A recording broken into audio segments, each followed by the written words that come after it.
Get 'em Jimmy, where low shack at. The bottles getting empty up the crack and we stacking chips. All of it's what I want. Plus money winners, that's what I'm on. You can say I'm gone. I prefer elevated pub sports radio. Time to get educated, get produced. Leave the juice, letting loose with so much abuse that the bookies wanna call a truce. They getting slaughtered. Can't forget Jeff and low baggers in the chat. That's a lethal weapon 'cause we be pubbing.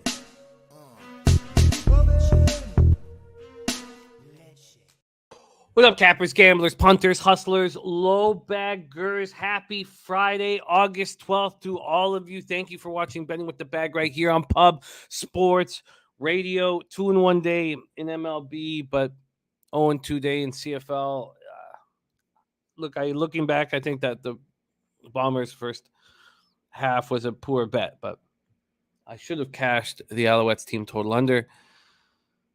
Fucking kicker for the Bombers got me in ye old prison pocket, and it won't be forgotten. For those of you hammering NFL last night, have to pay attention to not chasing.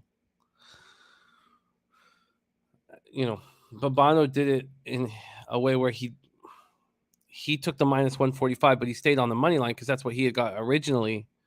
Those of you who jumped in at 2.5 and 3 late, you're going to have those difficult situations to decipher in these 5 exhibition games, but it's just a good lesson, and hopefully those of you who got hit by that lesson, it wasn't too costly. Just don't chase. You don't need to chase these lines. You either get in when the getting's good, or you sit back and watch, because there's always going to be other options and other things that you can gamble on. Baseball, we're seeing things so clearly. CFL really upset me. It really upset me, but it's Friday. It's the start of the weekend. It's summertime. We have NFL action. We have CFL action. We have MLB action, heavy MLB action, and razor sharp Fridays here. I'm going to jump on around 9:25. As soon as I can get the kids down, I'm going to hammer the last few races at Del Mar, hammer the whole Emerald card, maybe a little Century, maybe a little Alberta thoroughbred action as well. What else could I do? What else do I think I might do? But I'm gonna get drunk with raising the boys from about 9:30 till 1 in the morning. So I'm really looking forward to that. And I've not been on a good run with horses. I like to change that around tonight. Also, I'm our man Razor. With the boys, they picked up $20K on a couple of pick sixes last week. He's gonna take his family on a vacation to the beach. So next Friday, I'm gonna be hosting Cash of Fridays. We're going to start right at race 1 at Del Mar. Great to see all you guys. It is Friday. We've been running nice since the All-Star break. Let's keep that shit going. Viper MB announces, what up, fam? 2-1 yesterday. Shout out everyone on the Rockies. Nice call. Should have stayed off. Yeah, speaking of Razor, that was Razor's look there. I stayed off. My only lean today, under 9.5, waiting to discuss before firing off. There's Professor Chris ready to get to work. Sammy Comer says, soccer and tennis action for the fam. What a guy he is. A little Freiburg Dortmund action. Get in. AJ says, not a single home run in the Field of Dreams game. Such BS. It was a pretty easy stay off spot for me because we all had the bias of watching that game last year. Ball was soaring. Runs were aplenty. Lance Lynn got lit up and smoked last year. So, of course, there was going to be money on the over because of it. And, this is what makes score casting so difficult. If I was better, I would have said, all you guys have a bias from what happened last year. I'm going to be on the under and get paid. Instead, I just stayed off.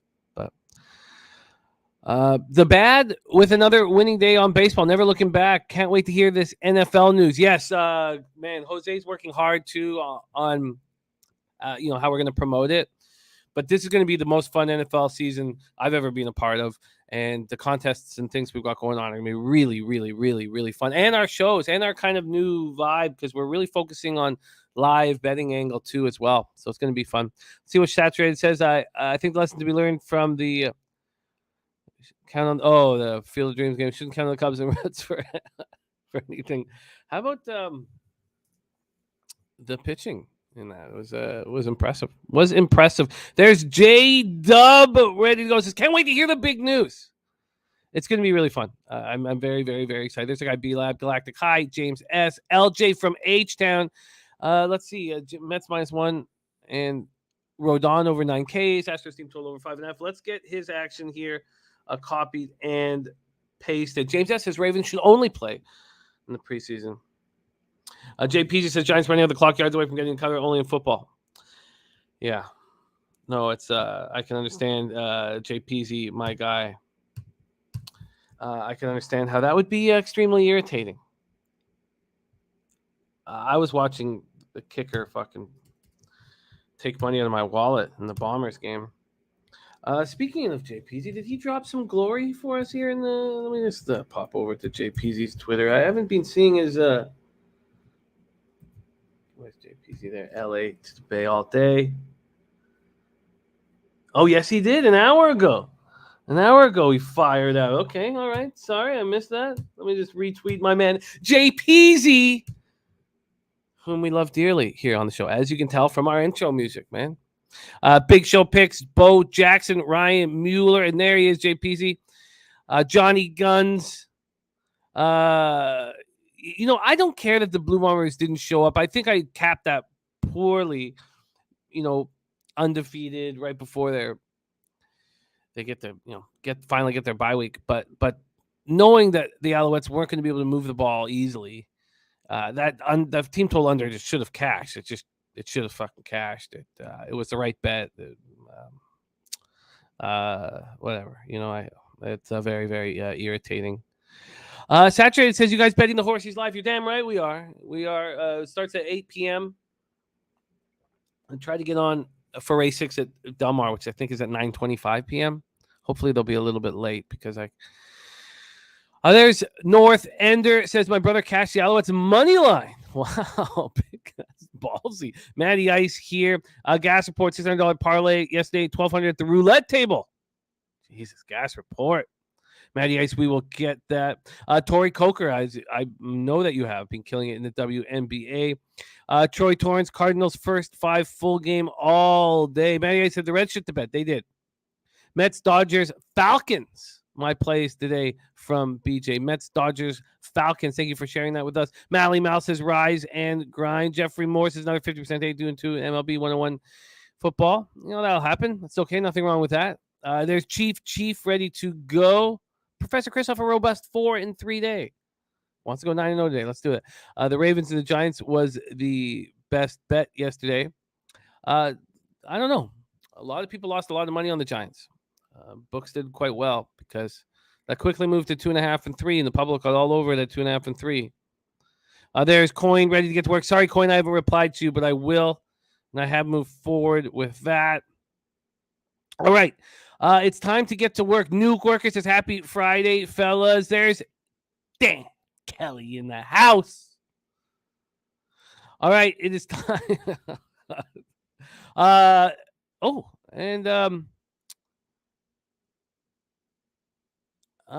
Prince of the City says, do you think that Pepsi, since he won't be on the show, may actually bet on Tom Terrific and actually win some bets? We're going to hear from Pepsi throughout the season. He'll be on our Sunday Pub Hub show for sure. Perfect Rotation says, how fucking pumped are you for NFL, dude? To be honest with you, NFL is it's a tough task. I find, public gets destroyed. And I'm getting, we're all getting better and better at it. The reason why I'm excited about NFL this year is because of how we are doing it. And I hope to be very successful in my live betting action with you guys. I hope to really attack. I think for those live games, that we'll be hammering, and we're going to tell you guys more about it. And I'm lucky enough to get to host a couple of them. I really want to make some money working with you guys. I mean, if you imagine like 200 of us live betting and watching together, we should have great success. So that makes me excited. Also, the contest that we're doing with all of us getting to compete with each other for cash and prizes is pretty exciting. Pretty exciting. XWT, thank you. Please send them my love. All right, you guys, it is time to get to work. right now. Good question. Saturated said, "What's the policy for birthday picks when my birthday falls on Monday? Do I request picks today or Tuesday?" You know what I would do, Saturated, if I were you? I would request it on Tuesday because then you get Pistol Pete Loshak's birthday picks, which have the highest ROI of any angle that I've been around in capping. Now, the Big Ragoo, who's joining us today, is hitting over 60%. He's at 60.3% plus 14.32 units with an ROI plus 21.06%. If he can keep this up with an average line plus 104, maybe we'll change. But I would wait for Pistol Pete Loshak for our birthday pick magic on Tuesdays. That's what I would do if I were you. Now, I could give you a birthday pick today, but really, when we have this,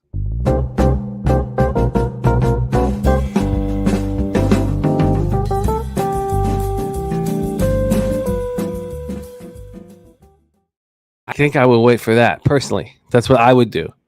That's what I would do. Razor sharp picks in the house. Has nice gamblers first glance winner yesterday with the Rockies. Let's do it again tonight.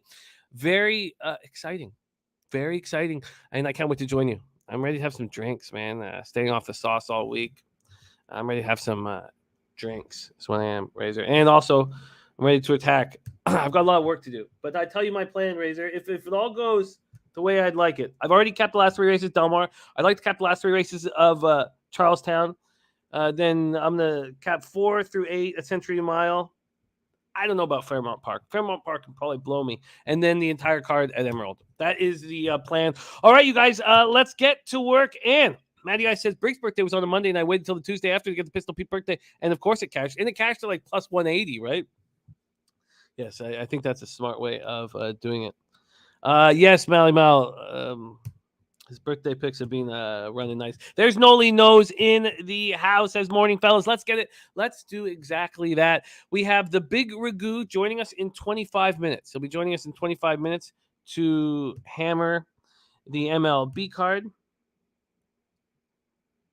Dan Kelly says, Enlightenment ESP reporter going transgender. I was wondering if there are any similar plans at Pub Sports Radio. Just curious. Yeah, you sound a little bi-curious with that question, Dan. The answer to that is left in the hands of your favorite.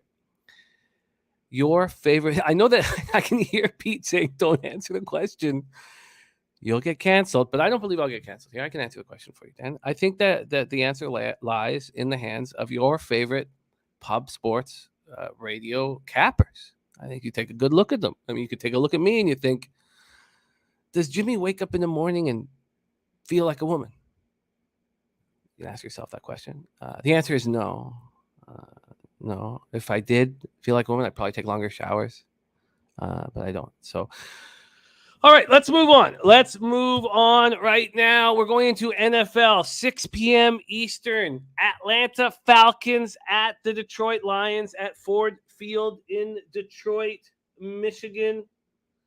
Let's move over to now. I didn't move on those 2 games yesterday.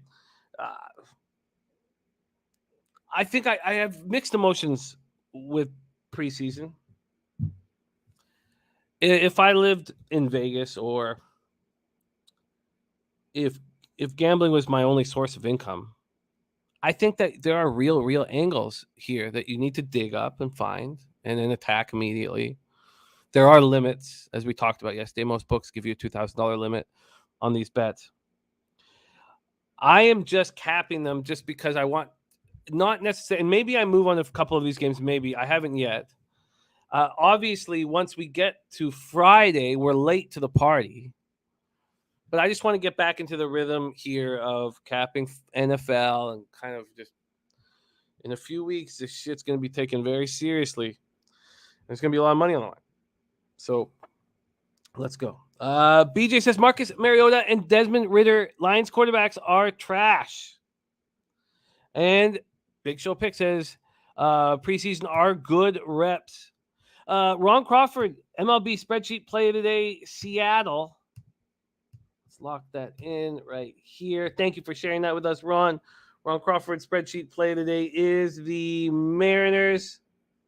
Let me make sure I have that ready to talk about when the Big Ragoo joins us for MLB. Mariners, Rangers, George Kirby against the bullpen day from the Rangers being a leaky bullpen. Interesting.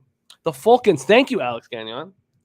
And Razor says, I heard the Lions were having a dance-off today instead of practicing. We did see the clip of the Bills rookies proudly singing Backstreet Boys yesterday for all you Bills fans. But let's get back to work here. Okay, let's go. First, we're going to talk about the line movement here, and there's been massive line movement. So the Lions open up as 3-point favorites. But that was July 9th. By August 2nd, they're 1-point dogs. By August 5th, they're 2.5-point dogs. And now they're 2.5-point favorites again. So that's the story there. The total here in this one opened up at 32 and is now at 35.5. I think, it is bananas and grapes. I'm very upset. I do think that for guys like Noli knows, the fact that the first 2 games soared over, or the first 3 games, if you include the Hall of Fame game, soared over, I think that's going to play well into the hands of underbettors as we move forward. And I'd be curious to see which unders Noli pounds. Neither of these teams showed anything in the preseason last year, win-wise. Atlanta 0-2-1, the Lions 0-3. And for the Falcons last year, Matt Ryan, didn't play at all in the preseason. So it was McCarron and Felipe Franks. And Felipe Franks is being used more as a hybrid tight end thus far in training camp than anything else. So it looks like Marcus Mariota is locked in as number 1 quarterback. Desmond Ridder, number 2. And if we see Felipe Franks behind center, there's a big problem in Atlanta. But I don't even know if Marcus Mariota can do it either. There is competition at wide receiver for the Falcons, so there is a belief that they're going to be capable of putting up points throughout this football game, especially late in this game when the Lions, possibly don't care. We have 34% of the tickets, 34% of the cash on Atlanta. So Detroit's taking money. 57% of tickets, 67% cash on the over. And Bo Jackson also liking the Falcons. The Falcons. So when Mariota, let me just move over here quickly here. Sorry. This is wild. I have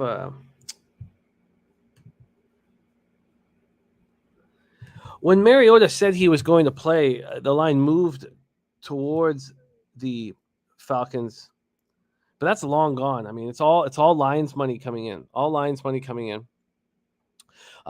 Jared Goff played the first 2 series in last year's preseason opener. So I don't know if we're going to see that, but Blau and Boyle are going to get a lot of run here, and I expect not to see much of Aiden Hutchinson, although we are all excited about that. Razor Shot Pick says Packers versus 49ers tonight. Losing team at the end of each quarter has to take a shot on tonight's show. You are on. I think the Packers are going to lose. That would be one bet I would make. There is a Dabby Cab in the house. Jimmy Gomez ready to go. And also Galactic Highway for Tuesday as well. That makes a ton of sense. So with all this being said, who cares the most about this football game? I agree that the Lions do. And I think that Blau and Boyle, who were the backups last year, are comfortable in the system. And I don't care really that the wide receivers are in a competition right now. So, AJ McCarron's terrible. That is Atlanta's backup brand. Was Atlanta's backup. So Desmond Ridder is going to get some run here. 3rd round pick out of Cincinnati. I expect that Desmond, Desmond Ridder wants to show what he can do here. I don't think Desmond Ridder is going to play a ton, but Fuck. This is just an awful preseason spot for me to hammer. BJ says preseason all about quarterbacks, and Falcons quarterbacks are mobile as well, which is a big advantage. Stella Girl says, I'm not betting on a game being played by dudes who will be Uber drivers in 30 days. Okay, so Matty Ice says, Dan Campbell did say he talked with Atlanta, and they both plan to play their starters for the whole first quarter. Harold Williams says, Lions backup quarterbacks are trash. If this was a regular season game, I would take the Lions. Okay. Rand says, no thanks on this one. Ritter is no good. There's Guillermo Zertucci in the house. So I don't want a coin flip here. So there is Falcons, Lions. And I'm sorry these aren't going to be deep dives into these games. We're just starting to warm up to NFL as we have a huge year ahead of us. Let's move on 7 p.m. Eastern. Cleveland Browns at Jacksonville Jaguars. We're at TIAA Bank Field in Jacksonville, Florida.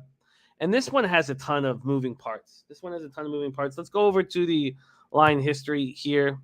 We have Cleveland opening up at +1.5. They get up to +3 on Wednesday.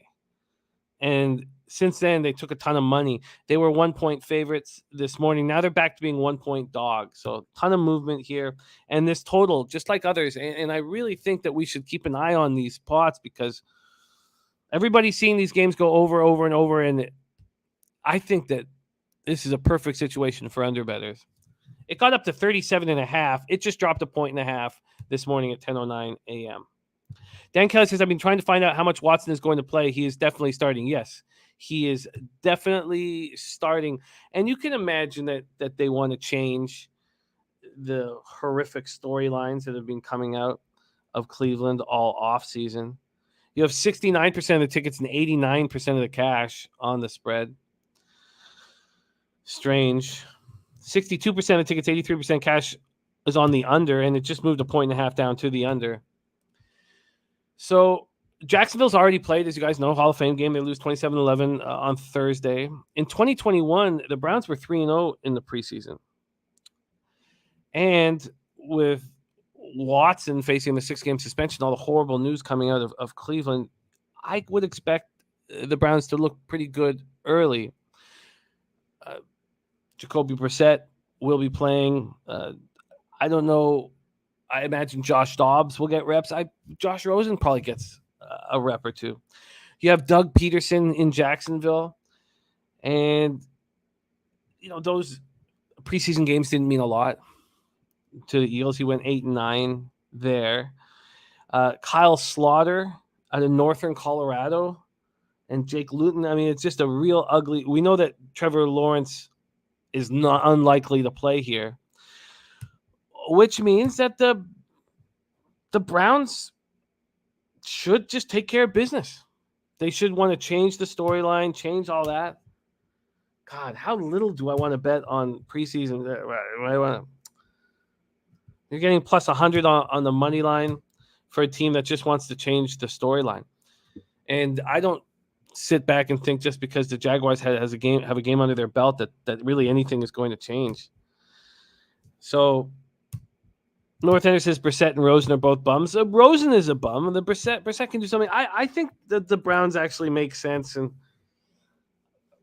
God, I don't really want to dip my foot into preseason football, but it just, from a storyline standpoint, it just makes sense. It makes sense that they want to change all this horrific shit coming out of there. So Browns with no vig, a +100. I guess that's my first preseason bet of the day. Bananas and grapes, yes, 3-0, right? I believe that was. Why do I have 0-3 last year? I guess I'll have to double check that. All right. Jimmy Gomez says, what a failed experience from UCLA. Rosen was not the chosen. Yeah, he's a bum. Mike M says, every web the Browns will have in play tonight are playing for something and all are better than the Jags. Yeah, I'm with that. Look, Michael Evelina looking at the first half. Yes, Fat Wally, you're right. I don't think anyone's going to be rushing to give him a massage. Let's move on to 7:30 p.m. Eastern. Arizona Cardinals at Cincinnati Bengals. Now we call it Paycor Stadium in Cincinnati, Ohio. We'll take a look first at the line history in this one. Here we go. Pull this up. Cards, Bengals. And this opened up in July with the Cardinals plus 2.5. They're now plus 1.5, so not much movement there. And then total wise, this is the one total that's been dropping. Opened up at 33.5 and is now down to 31, dropping. Harold Williams' lines went 1 and 2 this year. I have 0 and 3, but I'll have to double check all my notes for that. I hope I wasn't giving out bad information. Cliff Kingsbury, though, is started his preseason with wins the last 2 years. We have Kyler Murray with the $230 million contract, so he will not be playing in the preseason opener. And Colt McCoy is out due to arm soreness. So you have Trace McSorley, and then you move to Jarrett Guarantano. That is an ugly 1-2 quarterback spot. Also, Marquise Brown and Trey McBride are questionable, unlikely. This Cardinals defense is going to need a lot of work in the preseason. They don't have Chandler Jones or Jordan Hicks this year. And I do not expect Burrow or T. Higgins to play. So it's going to be Jake Browning, Brandon Allen, and Drew Plitt. This is fucking ugly. I do not expect we're going to see much Joe Mixon. So it'll be Samaje Perine, Chris Evans, Travion Williams. Thank you, Jay Peasy. 0-3 preseason 2021. Thank you, Jay Peasy. Christopher Comentini says Burrow, Chase, Mixon all out. Coin has some under 33.5 minus 110 in his pocket. That's a nice spot to be in. I mean, where are the points coming from? Now, again, just because I feel this way doesn't mean I really want to move on it. You're just late to the party. But this, you'd have to think this would be an under spot. But 31, you've lost 2.5 points of movement, 3 from the highest spot. But yeah, how are there going to be any points on the board? So I think that I'm not going to move late to the party at a 31. But like Coin getting in at 33.5 is just sharp capping. At this point, after talking about these first 3 games, I think the Brown makes the most sense to me. There's DC Sports Breaks in the house. Ron Crawford said Cincinnati money line. If we're going to compare the quarterbacks here, you have to think that Ron's right. But I just, after them running all the way to the Super Bowl, I mean, I imagine that they just couldn't care less about this game. So I don't know how important it is that they do have a nice quarterback advantage here. Let me just see it once more here. The line history here in this one. God, this is just ugly football. Look, I get it. I completely get why you'd want to back the Bengals here, especially, it's got to be Guarantano in the fourth quarter, doesn't it? For the Cardinals. I mean, even if it's Drew Plitt, you have to think that the Bengals will look better. But, Kingsbury going 2-0 in his week 1. It's just ugly. This is ugly. I'm going to move past it here. But I get why you'd move on that, Ron. And I don't dislike it. I'll leave a note here on it. Okay. All right. So we have 8 more minutes before we're going to break into MLB here. Let's talk about the last 2 games on the card. 7:30 p.m. Eastern, New York Jets at Philadelphia Eagles. We're at Lincoln Financial Field in Philadelphia, Pennsylvania. We'll start with the line movement here in Philly. Oh, and did we check out the cash flow in that Bengals one? I don't know if we did here. 51% of tickets, 81% of cash on Arizona. 58% of tickets, 95% cash on the under. Maybe we just get on the under as soon as possible. But if it's any lower than 31, I can't do it. You know what? With the sharp bets coming in on Arizona, and the Bengals having that giant run, I just don't see any reason for them to put any pressure here whatsoever. So I'm not going to. Jose Buquet has some insight on Plitt here. We got some insight on Plitt. Jose, do you want to share that insight on Drew Plitt? Is fascinating. Let me know if you want to share that insight. But I could quote here. Let me just quote unquote from our Jose Buquet. Jose knows one of Plitt's coaches at Ball State, and the quote is, "He was shit the whole time." Quote unquote. Plitt was shit the whole time. There you go. All right, let's move on. Jets, Eagles next up. So there has been big movement here. I don't know how much we should care about when these lines came out on July 9th, but they came out with the Jets as 1.5 point dogs. But by Monday, the Jets were 3-point favorites. They were 3-point favorites, and since then, it's been all Eagles money. The Jets are now +1. So since then, it's been a 4-point swing towards the Eagles. This total has gone up from 33 to 35.5. Mike M says that does sound like breaking news. Plitt was shit the whole time. So Robert Saleh, we get to see him in year 2. We know that he's a defensive-minded coach, and his defense was appalling last year. And so they put a lot of time and energy into that defense. Jets were 2-0-1 in the preseason in 2021, but they needed to see Wilson out there, and I don't think they do now. They also have 4 quarterbacks on the roster: Wilson, Flacco, Mike White, Chris Streveler of Winnipeg Blue Bomber fame. I believe that Mike White's going to get a ton of play here, and Streveler will get some. But Zach Wilson and Flacco will get none, pretty much. It would be my guess. Jets had 3 picks in the first 24. Sauce Gardner, 4th overall, Garrett Wilson, 10th, and Jermaine Johnson, 26th. And Gardner and Johnson will play in this preseason opener. They signed DJ Reed from Seattle, Jordan Whitehead, Jacob Martin, Solomon Thomas. That's going to help a lot, you know. They bring in CJ Uzoma from the Bengals. They get Ty Conklin from the Vikings. So I guess with that all being said, I'm surprised that the market's moving towards the Eagles, and I'm not going to try to outsmart the sharps here. Let's see if all the big bets are on the Eagles here. Not really. 55% of the tickets, 51% of the cash is on the Eagles. 98% tickets are on the under, but just 22% of cash. So big bets have come in on the over. Rob Free Browns first half of Watson Brissett quarterback. It makes sense. It makes sense. Okay, so let's talk about these Eagles. 0-2-1 in the 2021 preseason. Pick up Jordan Davis from Georgia. They sign Hassan Reddick, who we expect still has legs left, but Kaiser White, they bring him over from the Chargers. And Gardner Minshew, Carson Strong. So I don't know if we're going to see much Minshew. Real Deal Prime says I'm off this. This does not sound like an enjoyable game to have money riding on it. So I just there's a ton of question marks there. And again, these aren't deep dives. You're not betting on the Jets, dude, against the Eagles? Oh my God, Jimmy. Mike White? He's the second coming of Jesus Christ. We've got the fucking Mormon Jesus. Have you ever heard of Zach Wilson? He fucks, dude. Big Bob Saleh? Oh my God, dude. Jets, Jets, all day. The Eagles ain't shit. Good looking haircut from our Jose Buquet. I do think that it seems high.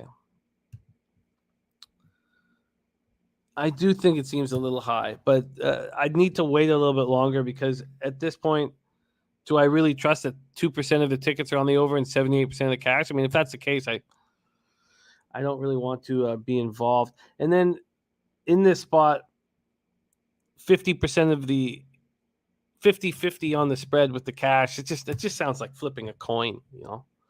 Let's talk about the final game on the card. 8:30 p.m. Eastern, Green Bay Packers and San Francisco 49ers, Levi Stadium in Santa Clara, California.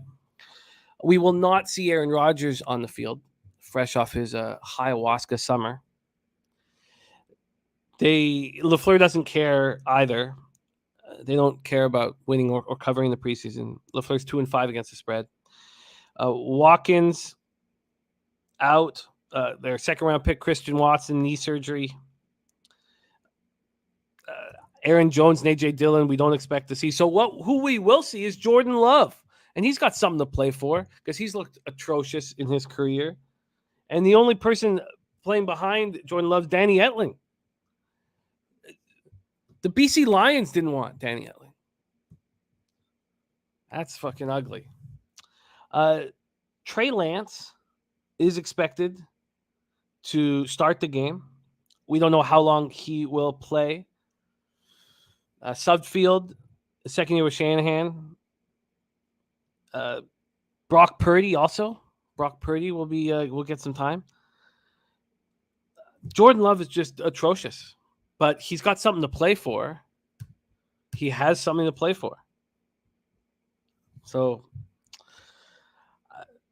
God, I actually thought that the Niners. I was kind of leaning towards the Niners, and I still do. But the only uncomfort I had is that, there is a quarterback in Green Bay that's being embarrassed and made fun of for years, who probably wants to play hard here. 62% of tickets, 76% cash are on the Niners. 34% of tickets, 43% cash is on the under. Let's just see the line history on this one. Green Bay, San Francisco. This is the final game before we get into NFL. The Packers opened up at +3. They got to a pick'em 9 days ago. Now they're +2.5. Let's see the total here. Opened up at 32.5. It's all the way up to 36. DC Sports Picks said Jordan Love never had a chance in the NFL. Green Bay was the worst place for him. Reich says betting on NFL preseason games is dangerous. Yes. These should not be. Well, unless you really feel like you have an angle, then you can really attack it. And it helps to be a little bit ahead of the public on that, because we saw what happened for the Giants bettors yesterday. Rob Free says all over these Niners today. They breed pass rushers down here. We'll give Green Bay hell all 4 quarters. I hope not too much. Hell. I don't want to see more injuries. But I get why you'd back the Niners here. It just seems like the Packers don't care. So let's go over everything. I agree with the look on the Cleveland Browns. I think they have reason to try. The under 31, is it too low? Or can they not post a total low enough? It's very possible that they can't post a total low enough. Then Jets, Eagles, I don't want anything to do with. And then maybe the Niners. J-E-S, Jets. Playoffs, baby. We're coming for that ass. Jesus. All right. So DC says, I don't touch preseason. Rand says, I rarely touch preseason. Only games I like. Browns first half. I'm not sure I will bet. And right now, if I want to move on these spots, they are not. Oh, they are offering me first half now. They weren't a little while ago. Yeah. I think that the Brown spot does make a ton of sense. All right. That was poorly broken down by me. We're just slowly getting warmed up in NFL. And I know a lot of people like to take advantage of preseason. But we got 3 weeks, a month before shit gets real. And it's going to get real here in a hurry. So, and we can't wait to talk about a couple of things, but we're waiting for all of our software to be ready. Maybe that gives you a little hint. We think our software is ready. We're doing a little test on it right now, just to ensure that everything's going to be fucking magic for us. Okay. And Don Places, I picked Browns 3 days ago, put my car note on it. All right. Armchair says I could see Jose yelling Jets the entire ride home on the short bus. Robert Franklin on the Browns first half. SVJ says, is Jose raising it on the Jets? We might need a different one. Sky Dragon says Jose needs to be happy because by October, the Jets will be like 1-5 and irrelevant again, says our Dennis Garcia. All right. Toughest schedule in the league. We're coming. Give us after the first couple of weeks. Everyone will count us out. Playoff odds will be high. And Zach Wilson will rise from the ashes like a phoenix. And so will Big Bob Saleh. Let's fucking go. All right.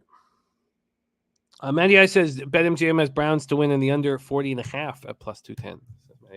All right, let's get into Major League Baseball, and your guest has been our finest MLB capper on the show this season. 41 wins, 27 losses, hitting at 60.3%, plus 14.32 units, an ROI plus 21.06%, an average line plus 104. And he's fresh off a trip to Vegas with the boys. He was just hanging out with our Noli Nose, who is in our chat right now. And he is back home in horse country, Ocala, Florida. Please welcome back the triumphant return of the Big Ragoo. How are you, my man? What's going on, fellas? How we doing today, guys? Yeah, you say fresh off the trip, but they fucking wore my ass out in LV. But it was a great time. I got to hang with Dami Ricci the solid week. Nobody showed up, a day or two before I left, and then Boss was out there for the weekend. I got to see Connor. The only guy I didn't get to catch up with was Dutchie, and I know Dabby was leaving early, and then of course Pete. We didn't get to meet up with Pete, but it was a fun time. It was great. It was good seeing all the gang, and look forward to doing it again real soon. Oh, I love it. I love it, Ragu. We are excited to be capping with you, my friend. You've had an excellent season. Your last show with us, July 28th, was your first losing day since your first show. So all the ones with us in between were huge cash winners. And you got a little unlucky on a couple spots. And then the Rockies hurt you badly for your last two bets. I went back and looked at that. So that was a stupid play in reality. I doubled up on them and, shouldn't have been I don't want to say emotional play, but just not a sharp play, that's for sure. Well, you've been spectacular this season. Our number one MLB capper on the show. So let's get right to work. Thank you guys so much for joining us here on Pub Sports Radio. We have the Big Ragoo. Mr. Gokster in the chat says, beautiful day to hit winners. Let's get to work. 6:40 p.m. And I've only made one bet. And of course, I'm fading Barrios first five. I'd be crazy not to. That's the only bet I've made so far on the board. I'm coming off a 2-1 game. It's tricky. A lot of big prices today. Big prices. It is tricky. No doubt about it. I'm coming off a 2-1 day. I lost to Pittsburgh, Arizona, first 5 under 4, which was my leg of the friends and family parlay. I apologize for that. I cashed Miami, Philadelphia, first 5 under 4, and cashed White Sox, KC, first 5 under 4. All right. Let's get to work right now. 6:40 p.m. Eastern, Atlanta Braves 66-46, 29-24 on the road at the Miami Marlins, 50-61, 23-28 at home. We're at Lone Depot Park in Miami, Florida. We will start with the movement on this game. There has been a 15-cent move to the Marlins. There had been a 10-cent move when I almost bet them. And then I looked over more of Pablo Lopez's season, and I stopped myself. And at 8:36 a.m., there was another 15-cent move to the Marlins. So then at that point, and this was after I decided not to move on them, at that point, there'd be a 25-cent move to the Marlins. It's come back 10 cents. It's come back 10 cents. Move over to the total here. Opened up at 7.5 as a pick'em. There has been a 15-cent move to the under. These are a Bet365 market moves. Then let's take a look at the cash flow in this one. 6,771 tickets in, 26% of the tickets and 35% of the cash on the Marlins. That's similar to what the numbers were earlier. There's a little bit more money now on the Marlins, but the Braves were taking all the money and the market was moving towards the Marlins. 43% of tickets are on the under and 89% of cash. Big bets coming in on this under. So we have Jake Odorizzi making his second start here for these Atlanta Braves. Odorizzi's first start, 4 2/3, 6 hits, 3 runs, 2 of which were in 4Ks, 3 walks, in an 8-5 loss at the Mets. It was a pretty good performance. And he's had an okay year, but was deemed expendable. Only 5 home runs allowed in 64 2/3, but the Astros did not want him. Pablo Lopez, in his last start, 5 innings, 9 hits, 4 runs, 6 Ks, 2 walks, and a 4-0 loss at the Cubs. At home, he's a 3.86 ERA and a 230 opponent's batting average. Hard to imagine because he's been so dominant at home for a while. Ron Crawford, spreadsheet stat of the day. Home favorite under 500. And this was, he dominated with this angle last year with us.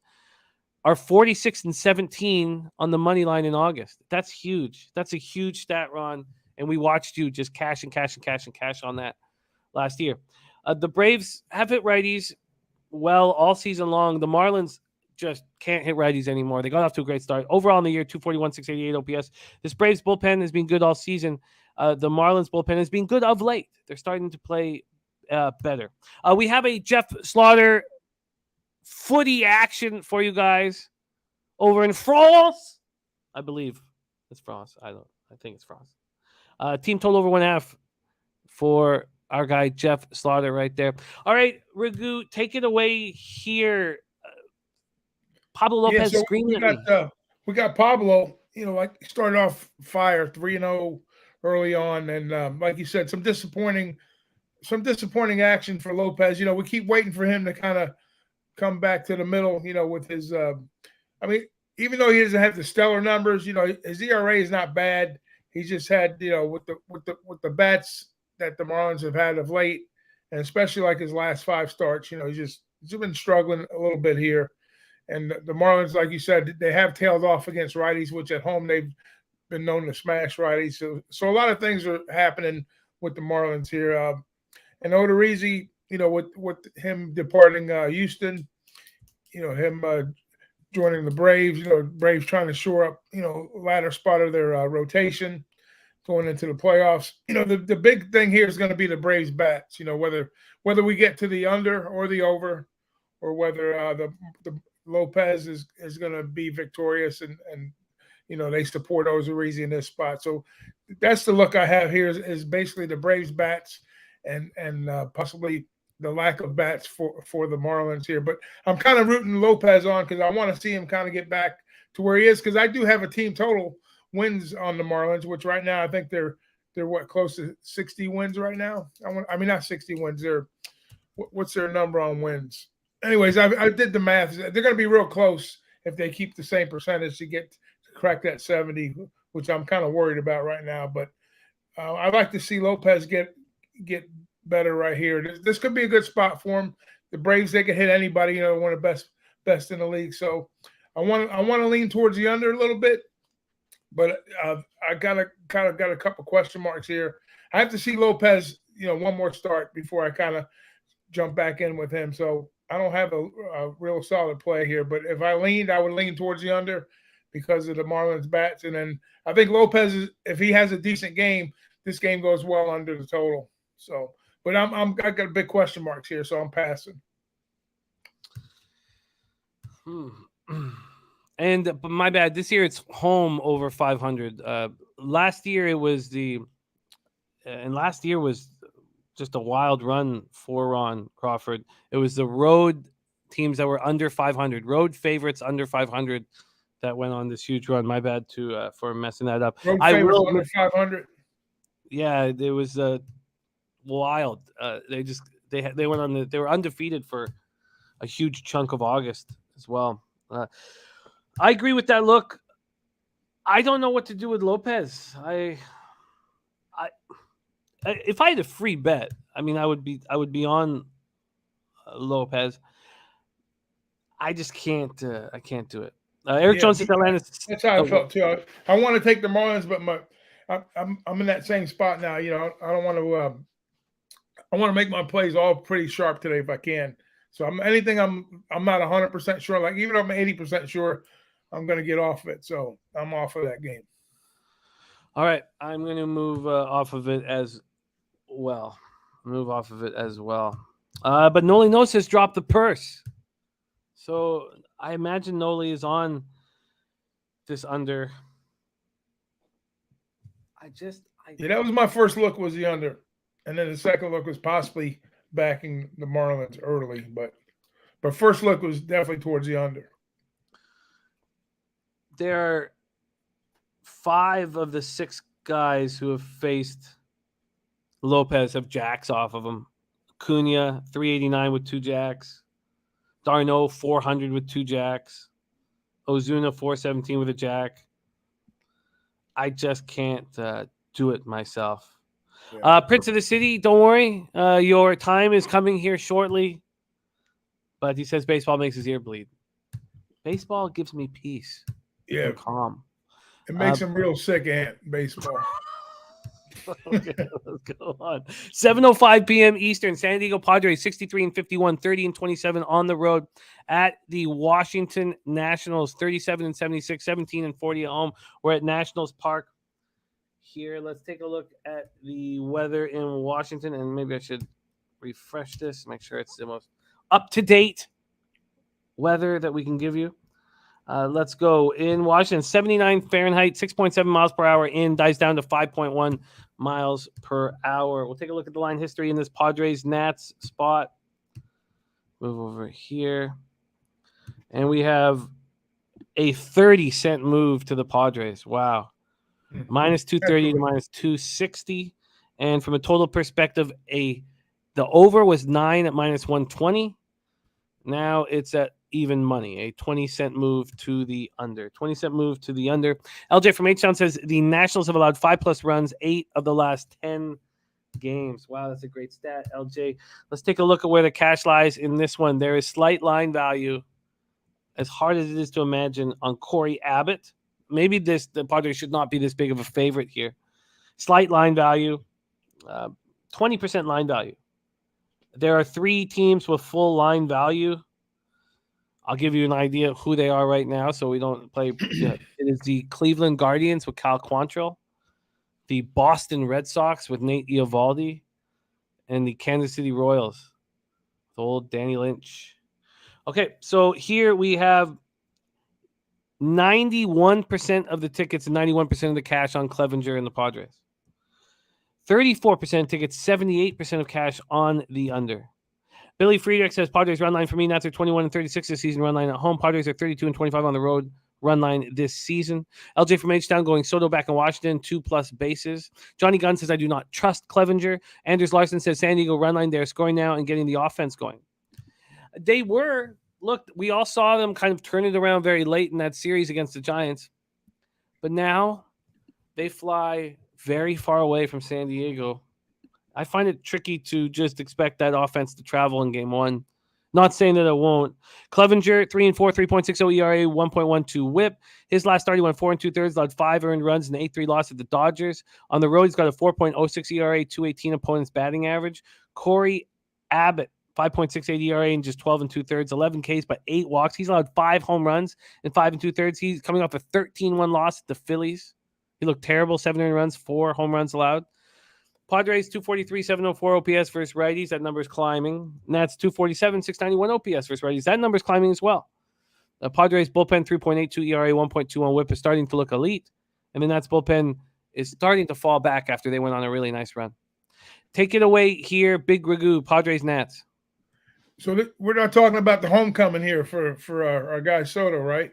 You think the stadium is going to be full today to come see their former player come out there and I think there's going to be 7,000 people at the game. 7,000, right?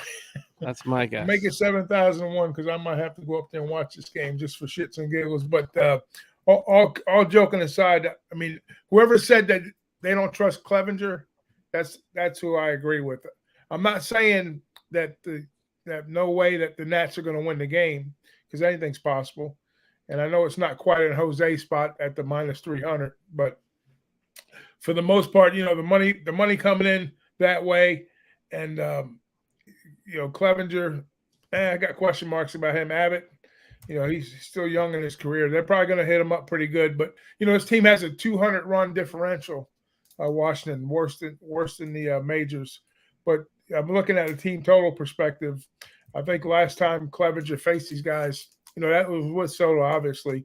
You know, they lost. He gave up 6 earned runs, but they're hanging a pretty low number here, which is, you know, below a league average, even though the Nats are kind of down there too. But they're looking at a 3.5 at a plus number, like a plus 110. So like I told you, I wasn't going to play anything that I didn't consider sharp, but maybe this is not the sharpest play of the day, but I kind of like this spot here.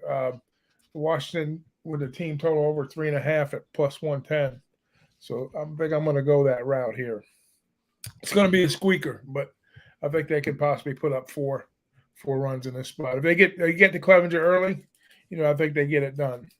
Even though the Padres, you know, the bullpen's a lot better than the Nats, obviously, but I think that cross-country trip, like you said, you know, maybe they relaxed a little bit coming home, you know, just kind of shooting the shit with the players and you know, talking about old times here. Maybe this is a good spot to catch Washington, not on a win, but on a nice little team total at a plus number.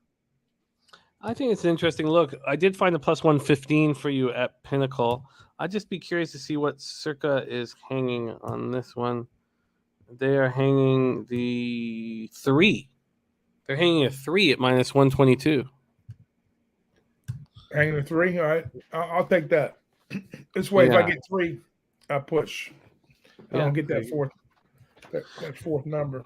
Nats team total over 3 at minus 122. Remarkable gaming in the house.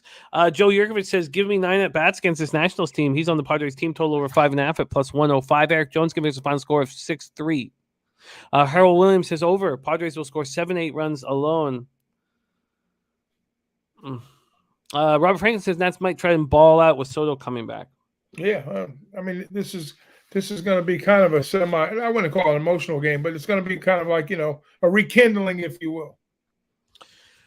I like it. You are on the board. We move on to 7:07 p.m. Eastern. The Cleveland Guardians 59-52, 30-30 on the road at the Toronto Blue Jays, 60-50, 34-21 at home. We're at the Rogers Center in Toronto, Ontario. Cal Quantrill going up against Jose Barrios. This is the only bet I've made. I took the Guardians at plus 155. I had to. As much as I want to bet Gausman every game he starts for the rest of the year, and I will, and double up on the bets, and more even, possibly more if it just keeps cashing. I want to fade Barrios first 5 on the road every single start he has for the rest of the year. He just doesn't have it on the road, and I believe that there is a vividness bias with a lot of cappers on Barrios. And there was a lot of love for Barrios for his July when he had 5 or 6 starts at home and against the weakest lineups you could possibly imagine. Banana Boat Float says, Jimmy, I've been doing this. Oh, shit. What am I saying? Isn't he at home here? Yeah, he's at home. What the hell's wrong with me? It's all right. Jesus Christ. I was just getting ready to correct you. Yeah, he's playing at home. What the hell am I doing? I'm in my head. I was like, he's on the road again. What the fuck is wrong with me? I just started sweating. Leaky palms. That's when I make a mistake again. That's a clear gamma. Why did I think? What the hell was wrong with me? Why did I think he was on the road again here? Fuck. He's had 3 good home starts against terrible opposition. Oh my god. Now I'm nervous about the spot. Jesus. I just feel like a full thing of like sweat coming over me. And Joe Yurkovich says Quantrill has been bad on the road too. Oh my god, I have Quantrill's road numbers here at 6-0 with a 3.16 ERA and a 229 opponent's batting average. Jesus, I'm just starting to sweat. I can just feel it dripping coming down. What a mistake I've made here. Bo Jackson says Barrios 6-0 at home this season. Look who he faced, but you're right. This is probably a poor mistake. Barrios has won his last 11 home starts, by the way, Jimmy. He faced the Cardinals without Goldschmidt and Arenado. He faced the Royals without Merrifield and others. But look, I've made a mistake. I don't know what the hell was wrong with me. I thought, what a terrible mistake. And I bet it already too at plus 155. Not good. I'm going to hand it over to you, Ragu. Obviously, I fucked this up badly. Yeah. How did I do this? Here's a positive thing if you're going to back Cleveland in this spot. I mean, Cleveland, they're surging, right? They were kind of picking things, putting pieces together coming into the All-Star break, which I kind of like that. And, they've kind of been, kind of philandering right there in the middle, above the Sox, of course. But, Minnesota's kind of ruled that division pretty straightforward. But, for the most part, if you're going to back Cleveland, that's what I want to do because I wanted to find a way to fade Barrios and then also back Cleveland. And I kind of like the fact that Cleveland is streaking here. They're hitting the ball well. They're getting a nice price, on the road. But like you said, Quantrill, I think he's 2-0 since the break, but his splits are not looking too good. But here we go again. I'm going to look at another team total here, just to kind of give it up against Barrios, because I like betting against him, because they score runs, and Toronto puts up runs too when he pitches, but he still winds up with some L's, especially on the road, like you said. But this is at home, this is at the Dome.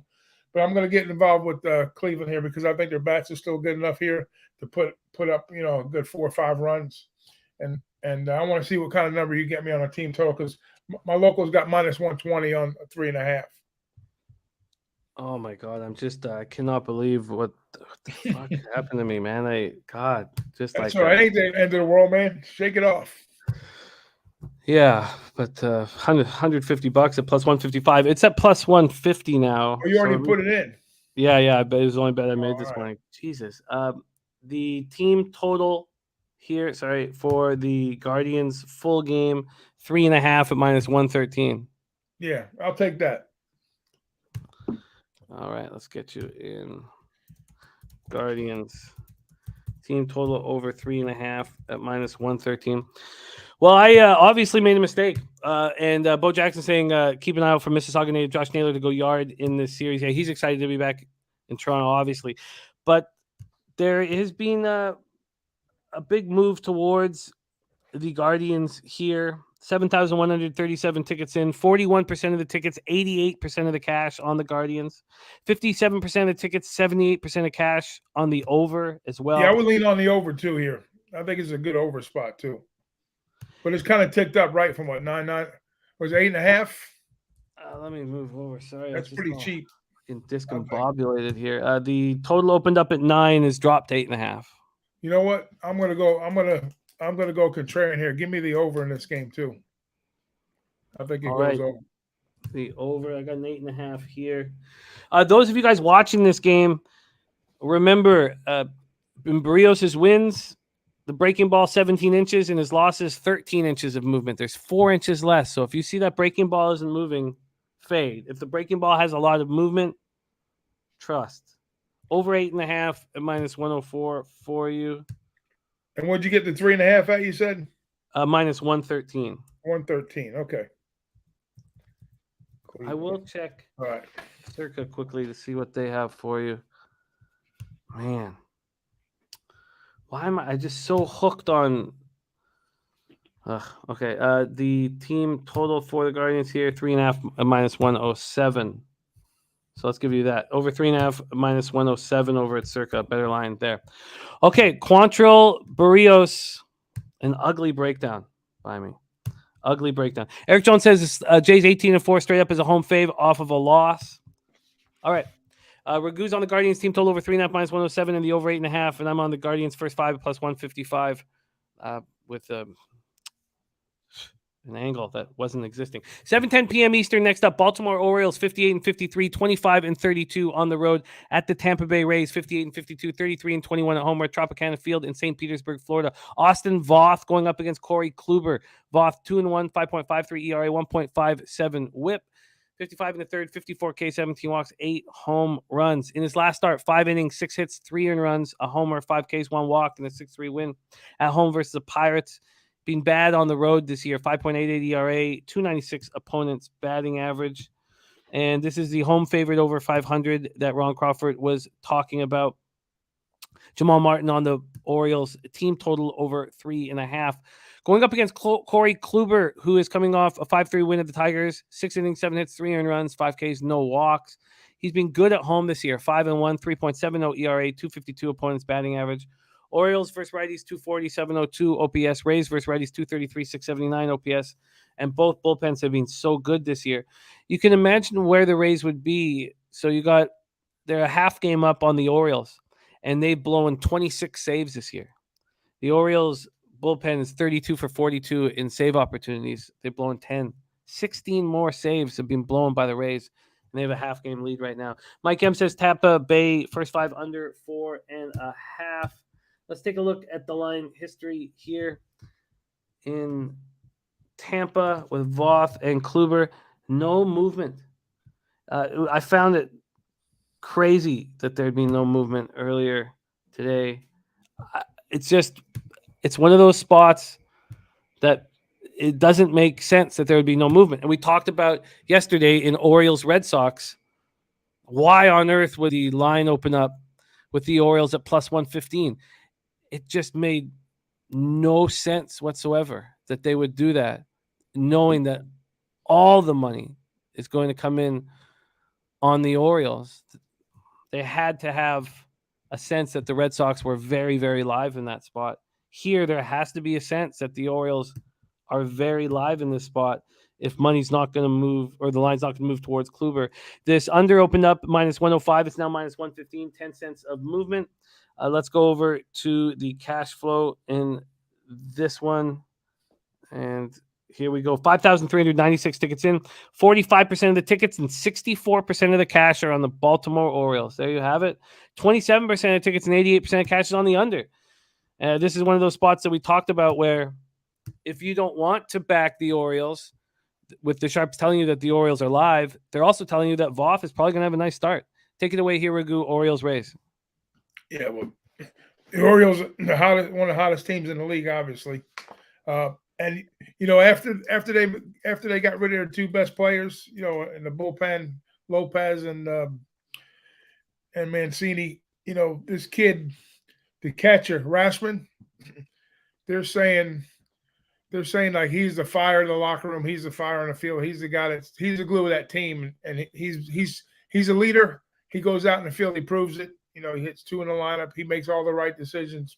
He's taking all the pitchers, taking the bullpen, taking all the starting rotation, and just kind of folding them in and believing. And I've read a lot of articles about this kid, and it's showing. I mean, that's what that's what he brings to this team.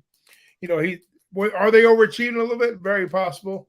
The Rays, on the other hand, they've had their struggles, with the rotation, with the ILs. They're missing some sticks in the lineup, so it's kind of been like a ship at sea for the Rays. They've just been up and down. They're just kind of holding their own, but they haven't been progressive. And with the way that Boston's kind of fell down a little bit, and the Rays themselves, kind of pushed Orioles back up, in that playoff spot. So the surging Orioles against my Tampa Bay Rays. As much as I like to back Tampa in the first 5 half, the sharps are telling me to kind of stay off. I would lean that way, but I'm not going to get to the window with either spot here. But I would have to agree with the sharps. If I would have to take Orioles or pass here, on that plus number, because it's another solid play. And then the biggest money maker, or the most profitable better right now is taking the Orioles on the run line. If you've been doing that, you've been cashing. So this might be another opportunity here for that too. But I'm not going to play it. Yeah, I find it a little tricky to figure out saying that Kluber is going to get touched. And you look at the numbers they have against Kluber, some big numbers. So maybe my angle's wrong, is what I'm saying. You guys have seen how many unders I've been catching lately when the dog has a ton of value. Here the dog has value, but maybe it's their bats and not the fact that Voth is going to have a nice start. So I think that my angle that's been succeeding for me I'm not sure if it holds water here, so I'm going to pass on it. Coin says O's have played Tampa Bay tough this year. Joe Yerkford says the home road splits tell me the Rays or nothing. And I'm going to move off this spot. So that was a 10-cent move to the under, and big bets coming in on the under. 27% of the tickets, 88% of cash on the under. 15. I mean, I understand when we take a look at the batter versus pitcher and what the Orioles are doing of late. Let's go through quickly before I give up on this angle. Let me just quickly go over Kluber's last home starts here. Quickly, I'm just going to pull it up, and then we will move on to the next spot on the board, the Tigers game. Let's see what we're dealing with here. Kluber, game log. Allowed 4 earned runs against Cleveland, but 10 strikeouts, no walks. Then he allowed 4 earned runs at home against these Orioles. Yeah, okay, I'll stay off. But if, God, why do I keep thinking that but the market isn't moving on the other side. It's just sitting there. Okay, I guess it's Orioles or nothing. You have 65% of the tickets on Tampa and 53% of the tickets on Tampa and just 36% of cash. You'd think there'd be a 5 or 10 cent move towards the Orioles at some point. Yeah, well, so what they're telling you, the sharps are on Baltimore or Tampa in that regard? Baltimore. Yeah. Baltimore. 47% of tickets, 64% of cash. But,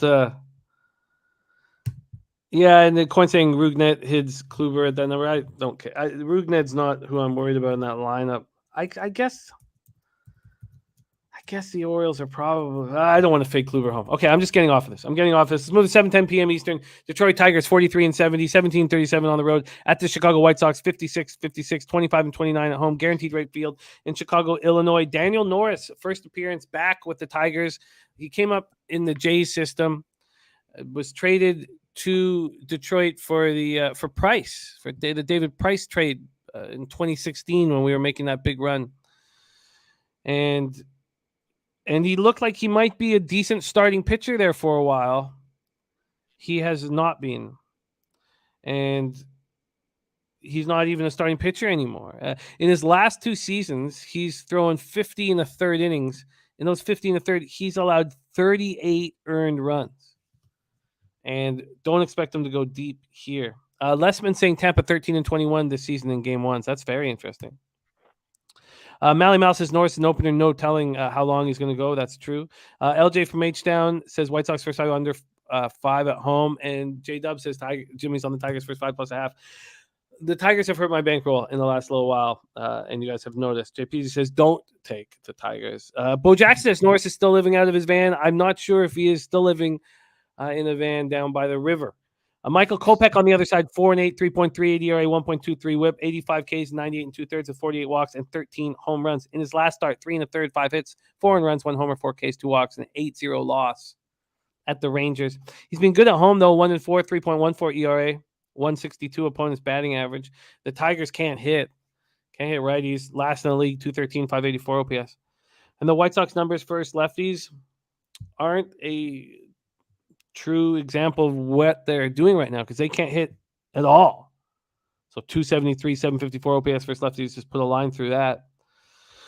All right, let's take a look and see what the weather is here at Guaranteed Rate Field, and then we'll go into the line history after that. Here we go. 75 Fahrenheit, 6.4 miles per hour in, down to 6.2. Move over to the line history here. Pull this up right here. The line history in this Norris Kopech spot is a 25-cent move towards the Tigers. And I get it. Doesn't mean this total also just moved 5 minutes ago to 8. It opened at 8.5 plus money to the under, and it just moved 5 minutes ago to 8. Take it away. Oh, wait, sorry. Let's go over to the cash here in this one. 7,174 tickets in. 19% of the tickets and 60% of the cash on the Detroit Tigers. 78% of tickets, 93% of cash on the under. So all where the money is where the market's moving. So at least there's no confusion here. It all makes sense. Jake Burns says just fade the White Sox for the rest of the season. Take it away here, Ragu. Tigers, White Sox. Save your money on this game, guys. Save your money because this is a crapshoot. There's no way in the world I'm going to be behind back the White Sox. I mean, if you look at Kopech's numbers, like you said, 4-8, 3.38 ERA. He's 1-10, or he's 1-4 with in his last home start, should I say? 1-4 with a 3.14 ERA. And even with those numbers, you think that they would be hitting the ball. He win some ball games, scoring 4 or 5 runs. They're just not doing it. Like you said, the bats are fucking ice cold. You can't trust the Tigers pitcher, and usually they're all over lefties, which there's no sign of life there hitting lefties, for the squad. So if anything, I would think maybe look towards an under possibly, but first 5 under. But Norris, who knows if they decide to wake up and to smash the shit out of him, then you're kicking yourself. But as far as laying the big number with Kopech at home, I don't want any part of it, and I don't want no part of the Tigers. So this is a pass. I agree. Moose Bunny says leaning under, but Kopech walk issues and using back into the bullpen for a bullpen day. JPC says Ragu has the best advice. Coin says Detroit is the ugly dog nobody wants. White Sox is underachieved 4 months into the season and don't see nothing changing. Mr. Eat says Tigers pitcher is an ex-Cub and the White Sox smash Cubbies. White Sox team total over. I mean, he didn't spend a long time as a Cub. Didn't put up many innings as a Cub. He's spent his bulk of his career with the Tigers. Billy Friedrich says the slowdown on the bases is a real thing for the Sox. I thought it was just a rumor, but saw it firsthand. Station to station, and Joe McEwing, third base coach, doesn't wave anyone around. All right, I'm off of that spot, but I can understand the money coming in on the Tigers. I don't want to be involved in it. Let's move on to what we thought was going to be a big game in the AL East, but one of these teams has fallen off the map, and it is Jose Bouquet's Boston Red Sox. Please welcome to the show, host of Say Hey Plays of the Day, Jose Zenyatta Bouquet. Jose, how are you? It's a complicated question. It's a complicated question as always. I'm all right. I've been better, obviously. I'm lovely to see you, Ragu. Ragu always brings me good vibes, even though he wears that fucking dumpster fire hat. The calendar has turned, and you know, there's beautiful things that happen in sports, Jimmy. I don't know if you can relate to this. When your team is not good, all of your attention, focus, and energy can just be shifted onto hoping your rival loses every game they play. And luckily for us, since the All-Star break, it seems like the Yankees lose every game they play, and I've been just a pig in shit. You know, I've bet on the Yankees. I've lost because I'm a bad capper that chooses to bet on a bad team. So this is what it is. So we'll figure it out. We'll figure it out here today. Just 4 games over 500 on the road now, these New York Yankees. Let's look at the weather in Fenway. 71 Fahrenheit, 5.2 miles per hour in, dies down to 3.3 miles per hour. Let's take a look at the line history in this Yankees-Red Sox battle. Herman versus Eovaldi, a 10-cent move to the Red Sox. Over in the total, we opened up at 9.5 at a pick'em. It's now at 9, slightly juiced to the over, so it's dropped a half run. And it's moved 10 cents to the Red Sox. Let's see if the cash flow follows that. As I said off the top, 8,814 tickets in. The Boston Red Sox have been given full line value by Sports Insights. 24% of tickets on the Red Sox, 31% of cash, 11% of tickets on the under, and 68% cash on the under. And we've seen this total drop a half run. So that all makes sense from 9.5 down to 9. Let's talk about Domingo Germán for a second. 17 2/3. Has allowed 4 home runs in the 17 2/3, but looks like he's getting stronger as the season goes on. He looked good against the Cardinals. It was a 1-0 loss. Montgomery really told the Yankees a couple things in that start, but Germán went 5 innings for it, 1 earned run, 3 Ks, no walks. Eovaldi coming off a 5-4 loss to the Royals. He allowed 4 earned runs. At home, he's been atrocious. 6.81 ERA, 320 opponent's batting average. I guess the Yankees will wake him up, I guess. The Red Sox bullpen has been so bad of late. I don't know how one would want a full game under instead of a first 5 under. But, Jose, start with Eovaldi and why you think there's a 10 is there a 10-cent move towards the Red Sox because the Yankees are scuffling so bad, not because Eovaldi's expected to have a good start, even though the totals come from 9.5 to 9. It's the Yankees sucking and Nathan's past success against the Yankees. Those are my 2 guesses of why it would be that way. This year he's 2-2. This year he's had 2 starts, a 5 ERA, 9 innings, 6 earned runs. But last year 2-2 with a 3. 19 he's pitched with a 2 ERA. We're gonna just ignore 2020 because that's a fake year. We all know that. 19 he dominated them. 18 he dominated them. Obviously, Nathan's last start made me want to just kill myself, to be not dramatic, but I think the Yankees fall today, and I think it's gonna be really funny. Red Sox win today. I'm taking the Red Sox money line. Come on, Sports Insight. We need to get hot again, Sports Insights. We need it. And I'm also going to take the over. I don't know why people are betting the under in this game. Domingo Germán, bad baseball player, bad person, which obviously the Yankees love employing those kind of people. But I will take the over here. The Red Sox bullpen is so fucking disastrous that I should actually probably just take first 5 money line. I think I should move on first 5 money line and then full game over here.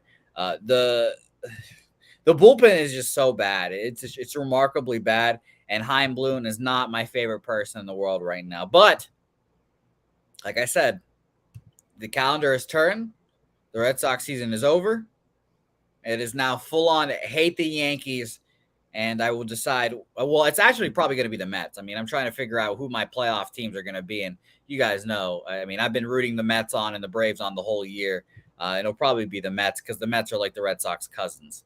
But yeah, no, I'm taking the Red Sox today, first 5 money line and the over full game. A big move just now on the Red Sox. That first 5 is minus 115. Hey, ask Bill Buckner who his favorite team is. Buddy, let me tell you, I'll ask him. Shout out to Mookie Wilson. Ragu, what do you think? I'm line chopping for Jose right now. Red Sox first 5 in the full game. I think Jose's breakdown of Evaldi's spot on with these Yanks because he always gives them fits, even though his numbers don't say so on paper, but he does. He definitely does. He's always give him a hard time. And Herman, you know, his season has kind of been on ice most of the time for most of the season. But if he's on, like, you know, his first out, he looked sharp. I mean, he looked sharp as hell, even though they lost that game last week. But he was good. He was good in that game. So that kind of worries me a little bit because I really don't know how to gauge him at this current moment in time. But I know Evaldi, you know, he has pitched, you know, he has good outings against the Yanks. And the Yanks are struggling right now, like Jose picking on the Yankees, you know. And every time I seen to bet the Yankees, I tried team totals. I've tried, you know, run lines. I've tried probably I've accounted for maybe like 10 of their losses have been in my pocketbook.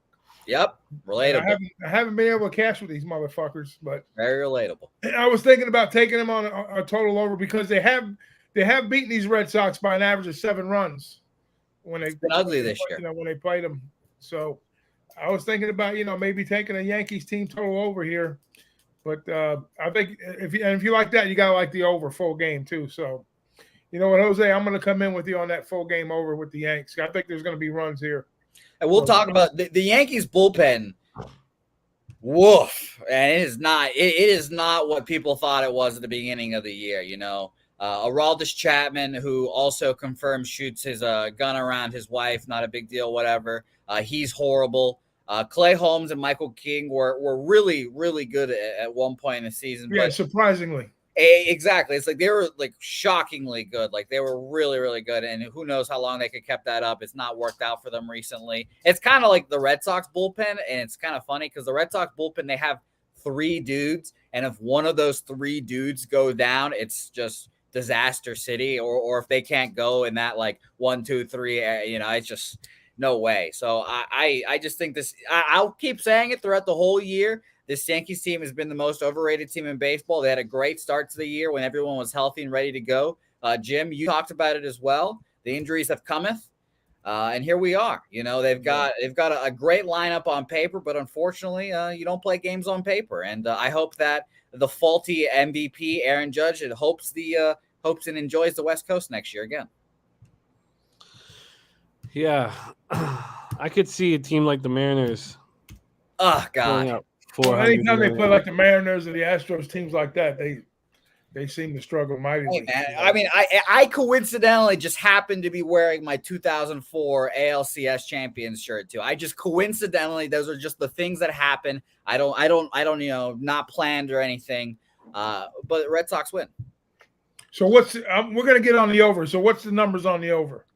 You're getting the best line again at circa it's Stop talking about my fucking Yankees too, by the way. Over 9 at minus 105. Are you nice to see you, not flush, my guy? Are you interested in the Yankees team total over as well? Or No, I'm gonna bank on the full game over. I think that's a good look because of the bullpen and if the Yankees bats decide to wake up and if they decide to win by 7 runs, so I'll miss that mark, but at least I'll hit the over. But I touch up Herman a little bit. You know, if Boston gets, you know, a couple of crooked numbers early, then the more the better. Yes, Jose does owe Ragu a steak, but yes, you do. Yeah. For my 1-0 victory. Royals. Thank oh you, my Aaron God, Judge. I can't believe that game. 1-0 fucking Aaron Judge, the one fucking thing he ever does in his fucking That's why you love him so much. Yeah, well, again, I'll say this too. He's never hit a clutch home run in his life except to fucking fuck me against the Royals, I guess. But yeah, no, he's also overrated, and Shohei Ohtani should win MVP, but whatever. No, you know what's the best part about this, Jim? Ever since that Luis Castillo, Garrett Cole game, Yankees fans have been on edge. Yankees fans are really on edge right now. They're a little emotional. They're a little hurt. When I tweeted out the Yankees are the Yankees, I just got a bunch of messages, man. What the fuck, dude? Oh, the Red Sox are so bad. Where's the hate in that? There's facts are facts, guys. The Yankees are the Yankees. They're not the Red Sox. The Red Sox are the Red Sox. So where are the facts here? I love it. I love when we're getting into this. And when the Yankees play a good team in October, ooh, boy, I can't wait. Ooh, I can't wait for my yearly traditions. All right. I was thinking of moving on that first 5 under. I'm not going to. Jose's on the Red Sox first 5, -115. Full game over 9 at -105. Ragu is also on the over 9 at -105. And Dad Fan says, and Jose is Jose. All right. That is facts. We move on.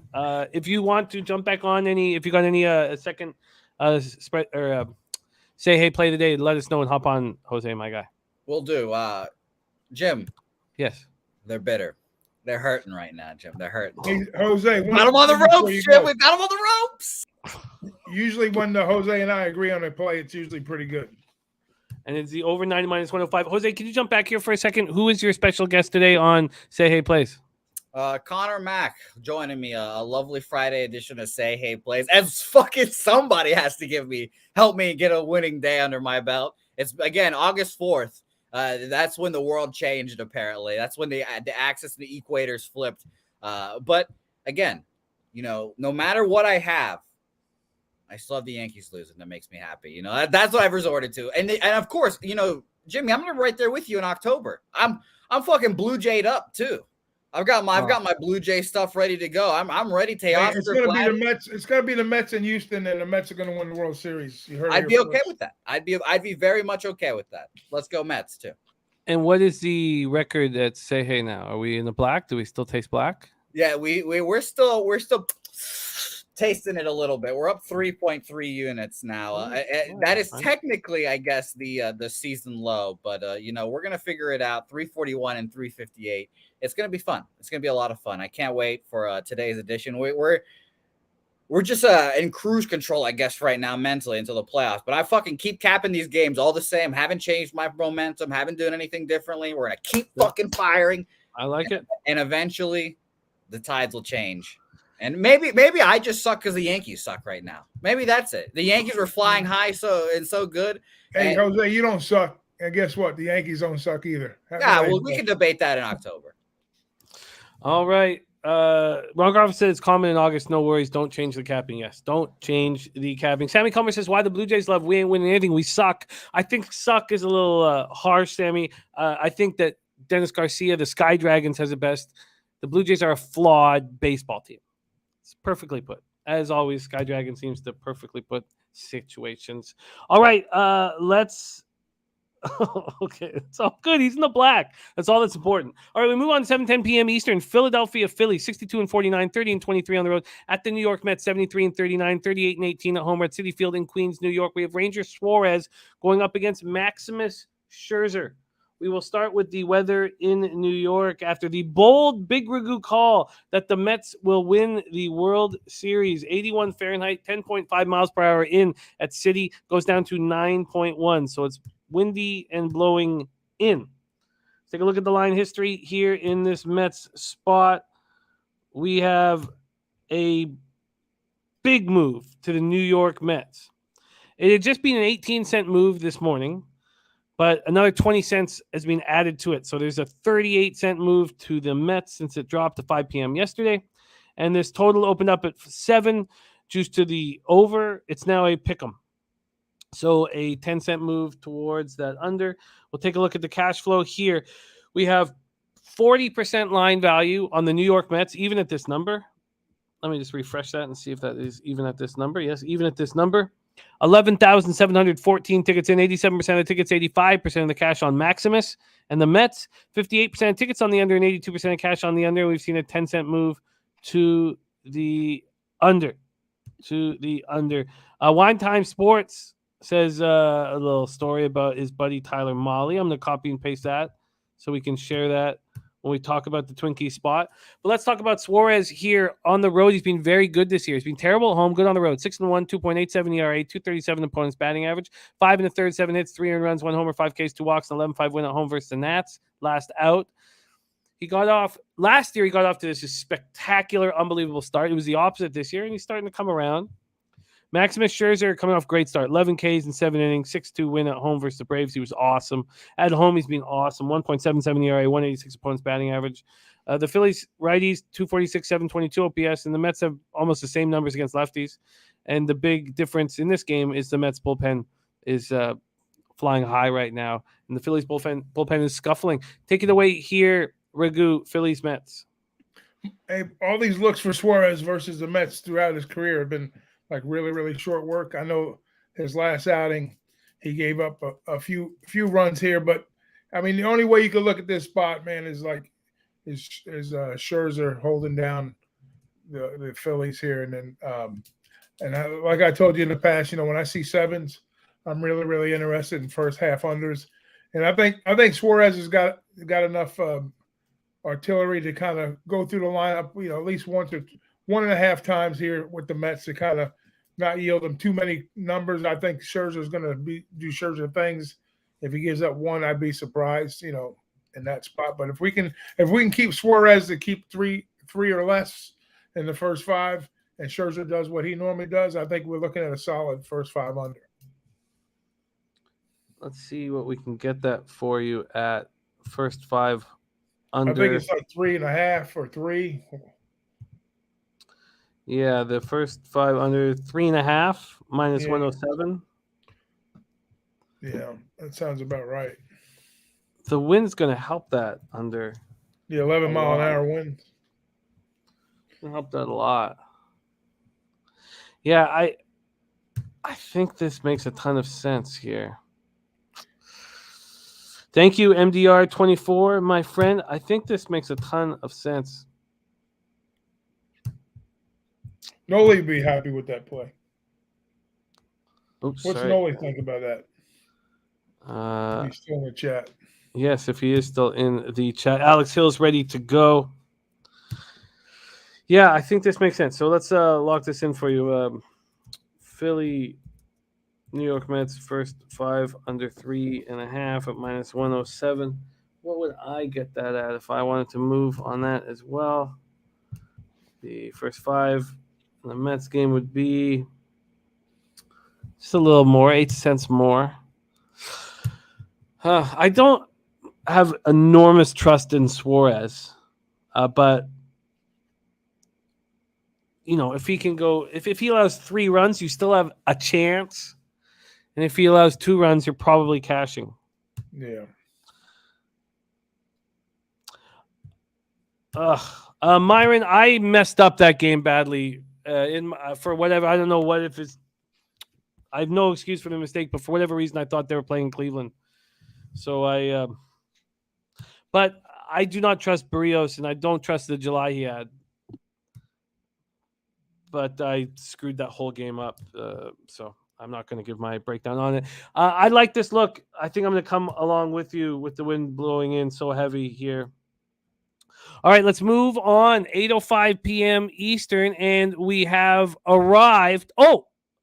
We have the gambler's first glance was the Boston Red Sox at plus 104.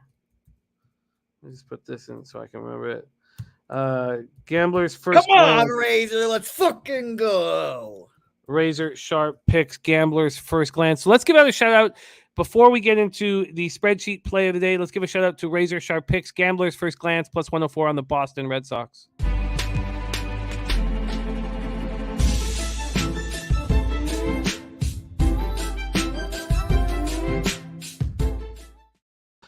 All right, and then we have our spreadsheet play of the day, and it is the Seattle Mariners at Texas Rangers. Ron Crawford backing the Mariners here.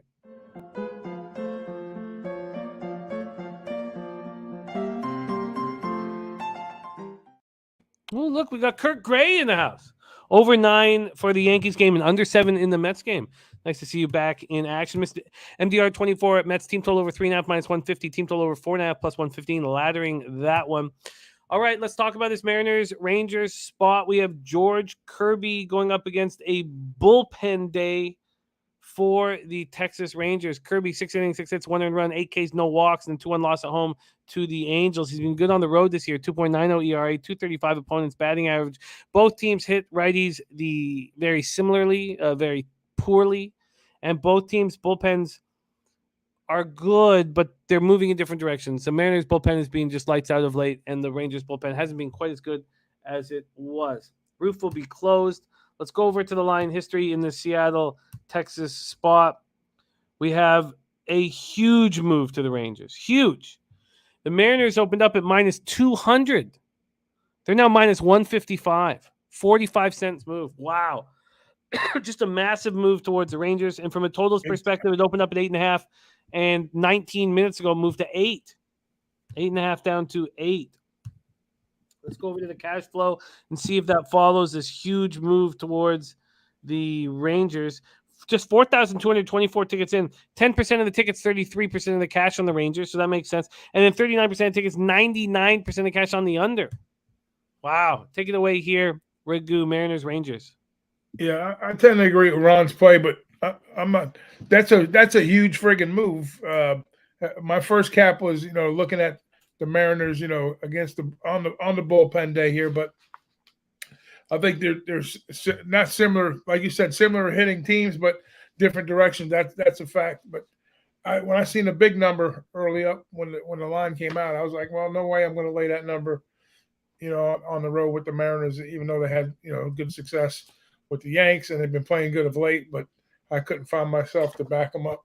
They're definitely moving in the right direction. The Rangers, they're one of those teams that they can hurt you in the wallet every now and then, but coming off that tough series against this is a similar play like if you're going to bet them against the Astros, because I think let's see, Mariners have won 8 in a row and 11 out of 13 against Texas here. So, and we know like Houston has won like 25 out of 27. So they've been getting drummed. They're beat like a drum against these two teams. It's a tough spot for them to come back, coming off that Houston series, and then now they got to face another tough Seattle team. But the market move surprised me.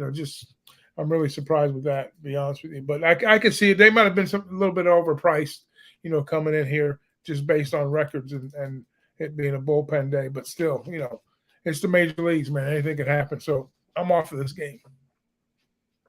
I tend to agree with this look to the under.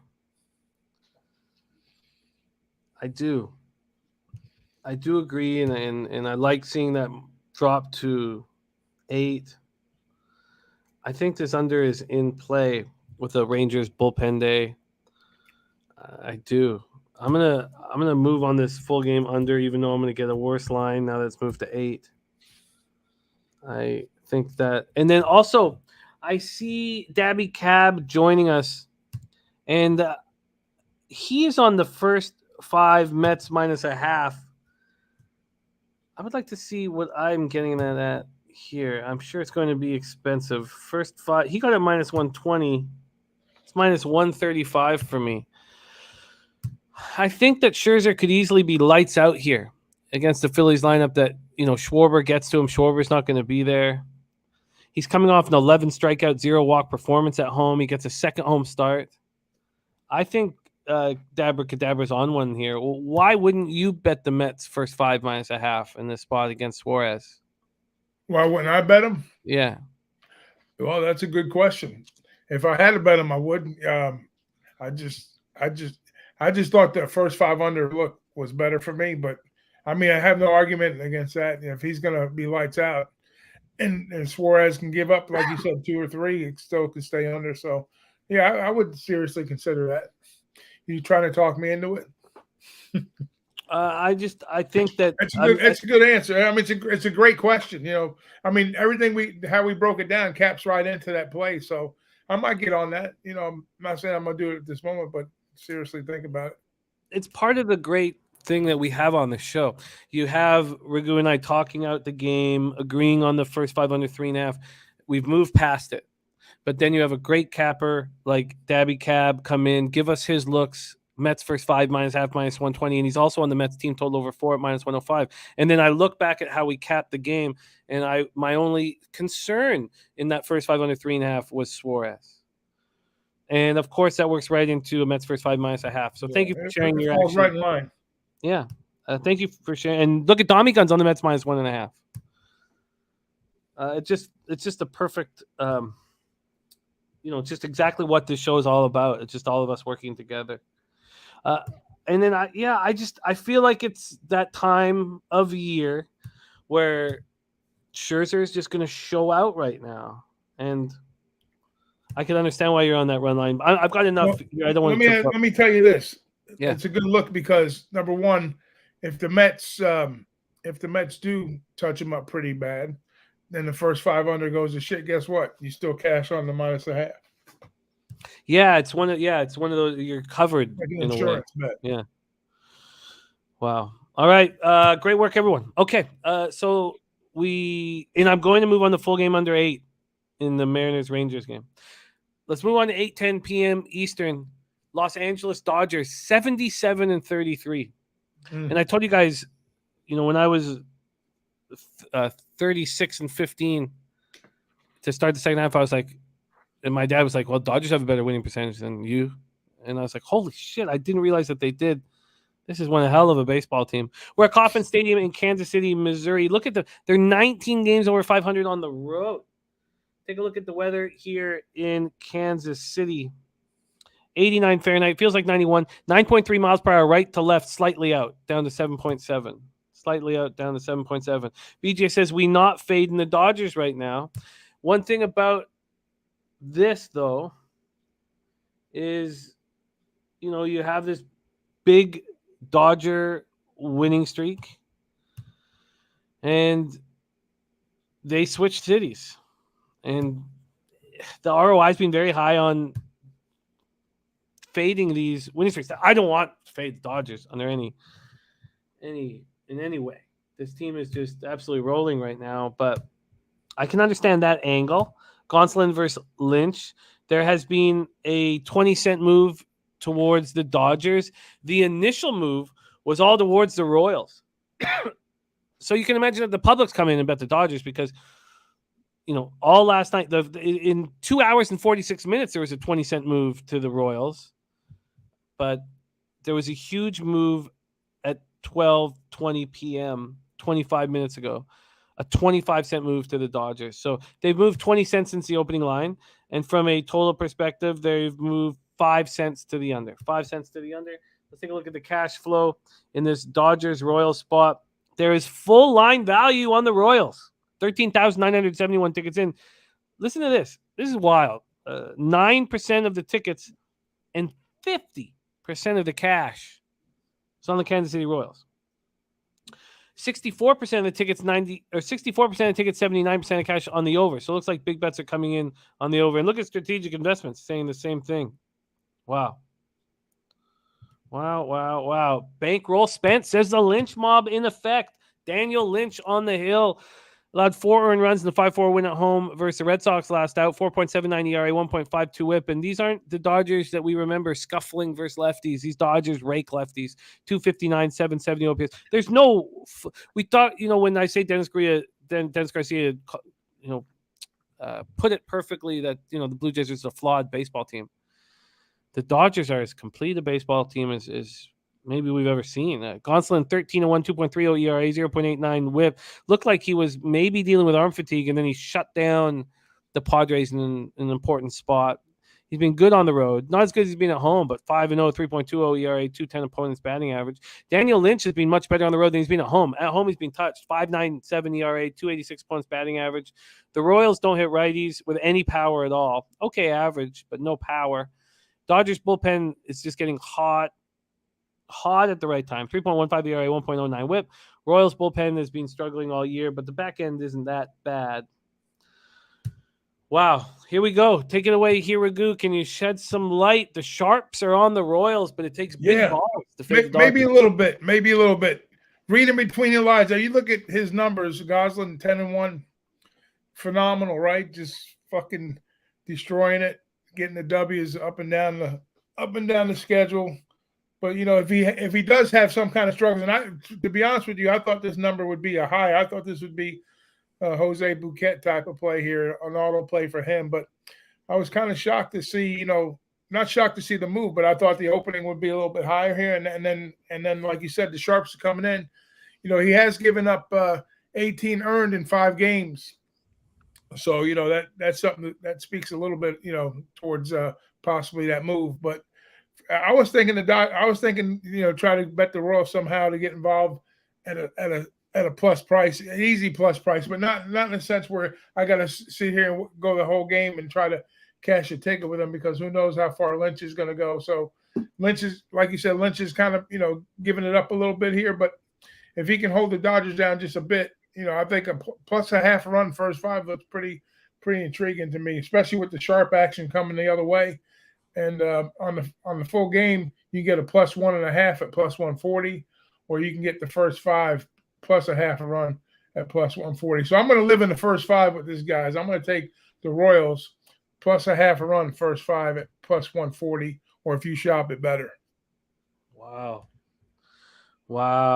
So no surprise, Ragu, a sharp, rolling with his fellow sharps here, takes big old balls to fade these Dodgers, but you're cutting the game down to 5 innings.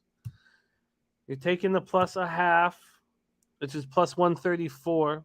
By the way, Ragu, the plus 1 is plus 101. The plus 1? Yeah. If I bet the plus, well, yeah, I mean, I can save money that way. You know what? I'm gonna still take the plus a half. I'm gonna take the plus a half. I'm this way if it's tied. I know I'll lose the bet if it goes, if they go up 4-3 or 3-2 or whatever, 1-0, which I doubt. But they're gonna have to hit Goslin to even stay close, early on. So if I'm gonna make a prediction right now, if the Royals don't score 2 to 3 runs in the first 5, then they won't win the play, obviously. But I don't think you're going to see a 2-0 Royals lead. You might see like a 4-0 Dodgers, but you'll see the Royals hanging on by, maybe. Well, you're right. If it goes 1 run, then I lose. But I'm going to have to bet the Royals to take the lead. That's what I'm doing here. So I'm going to take the Royals early on and hope for the best. Well, you have LJ from H-Town riding with you, so you have good company on that spot. There you have it. Royals first 5 plus a half plus 134 for Ragu. My tiny balls will stay on the sidelines and just watch. Just my marble balls will watch. 8:10 p.m. Eastern, Oakland Athletics 41-71, 24-33 on the road at Houston Astros 72-41, 36-18 at home. There have been a couple angles that Peter Loshak's talked about throughout the year. One is betting the Pirates at home as a big dog. If you did that every game, you'd be laughing. The other was betting the Oakland Athletics on the road. And if you don't want to bet them on the road, you can take their team totals on the road. They're 24-33 on the road. They've cashed some huge, huge tickets, but hard to trust them with Adam Aller on the mound. 1-5, 7.63 ERA, 1.79 WHIP, 43 2/3, 29 Ks, 24 walks, 12 homers. How is he in the big leagues? Going up against Luis Garcia, 8-8. 8-8 on a team that's 72-41. 3.93 ERA, 1.10 WHIP. He's allowed 18 home runs. Coming off a 7-3 loss at home to the Giants, he allowed 4 earned runs. 1 homer, 1 strikeout, 3 walks. He's being crushed at home. That doesn't even look like I have that stat looks. I'm going to need to double check that stat. I almost don't even want to mention it. It doesn't look real. Let me just go quickly to his numbers at home. That just does not look like a real number here, and I don't want to even mention it. Let me see. I've already fucked one thing up today. Let me go over Luis Garcia at home. Splits. We have the 25-year-old at home is 6-3 with a 4.76 ERA. And opponents are hitting 221 off of him. 221 off of them. LJ says Oakland's allowed 5+ runs, 5 out of the last 8. Astros 6+ runs, 5 out of the last 10. Says Astros smash tonight. Astros hitting 240, 732 OPS versus righties. A's 213, 615 OPS, which number is actually getting better. Astros bullpen best in the league. The A's bullpen is being pretty mediocre this season. Let's take a look at the line history in this Astros spot. Astros, A's, Aller, Garcia, nothing. Astros open up at minus 340. That's where they stand right now. The total opened up at 8.5, minus 120 to the under. It's now 8.5, minus 115 to the over. The gas report says sharps on Oakland. Let's see if that is the case here. Half line value on Oakland. 10,503 tickets in, and gas report's absolutely right. 8% of the tickets, but 27% of the cash. Then 43% of tickets, 95% of cash on the under, and yet the juice is moving towards the over. So it's tricky. This is tricky. Joe Yerker says Astros lost 4 in a row to this team, looking for revenge. Let's hear what the Big Ragoo has to say. A's, Astros. Yeah, I was just thinking about that same thing. That road trip that Houston took out in California wasn't too pleasant for them. Same result. I think this is the same match. I think Aller's got his 1 win versus these Astros, if I remember correctly, and Garcia lost the last time out here. So yeah, revenge is definitely on Houston's mind here. You know, at that big leap in number that they're posting for this particular spot here. So if you're interested, if you think, you know, that this team can score runs to the A's on the road against a susceptible Garcia, and Garcia's, you know, the Astros want a little bit of revenge here against Aller. The only look for me here would have to be, you know, looking for a team total, not a team total over, full game over, because that part is good at giving up some long balls. And if Houston's going to smash, you know, this guy's sitting, like I say, 7.6 ERA. And Garcia, not that he's going to shut him down. He can give it up again here, you know, and with Pete's angles, you know, team on the road giving up big runs or getting big runs. This team's been cashing some team total overs. The logical number here is over for me. Over full game. Yeah, I agree. It's just hard to quantify the line movement here. You have a 15-cent move to the over to make the under a more appealing bet, and you have 43% tickets, 95% cash on the under. That when I get those mixed messages, I just kind of leave it alone. But you know, if we wanted to talk about, you know, a team total, you can imagine that this A's team total is going to be very low. A's team total is 2.5 at minus 134. Minus 134, yeah. Yeah. I don't know about laying the 134, but it makes sense. I mean, so we're looking at what's the team total on the Astros? There's at Circa, they're giving you the 3 at minus 103. By the way, this total at Circa has moved to 9.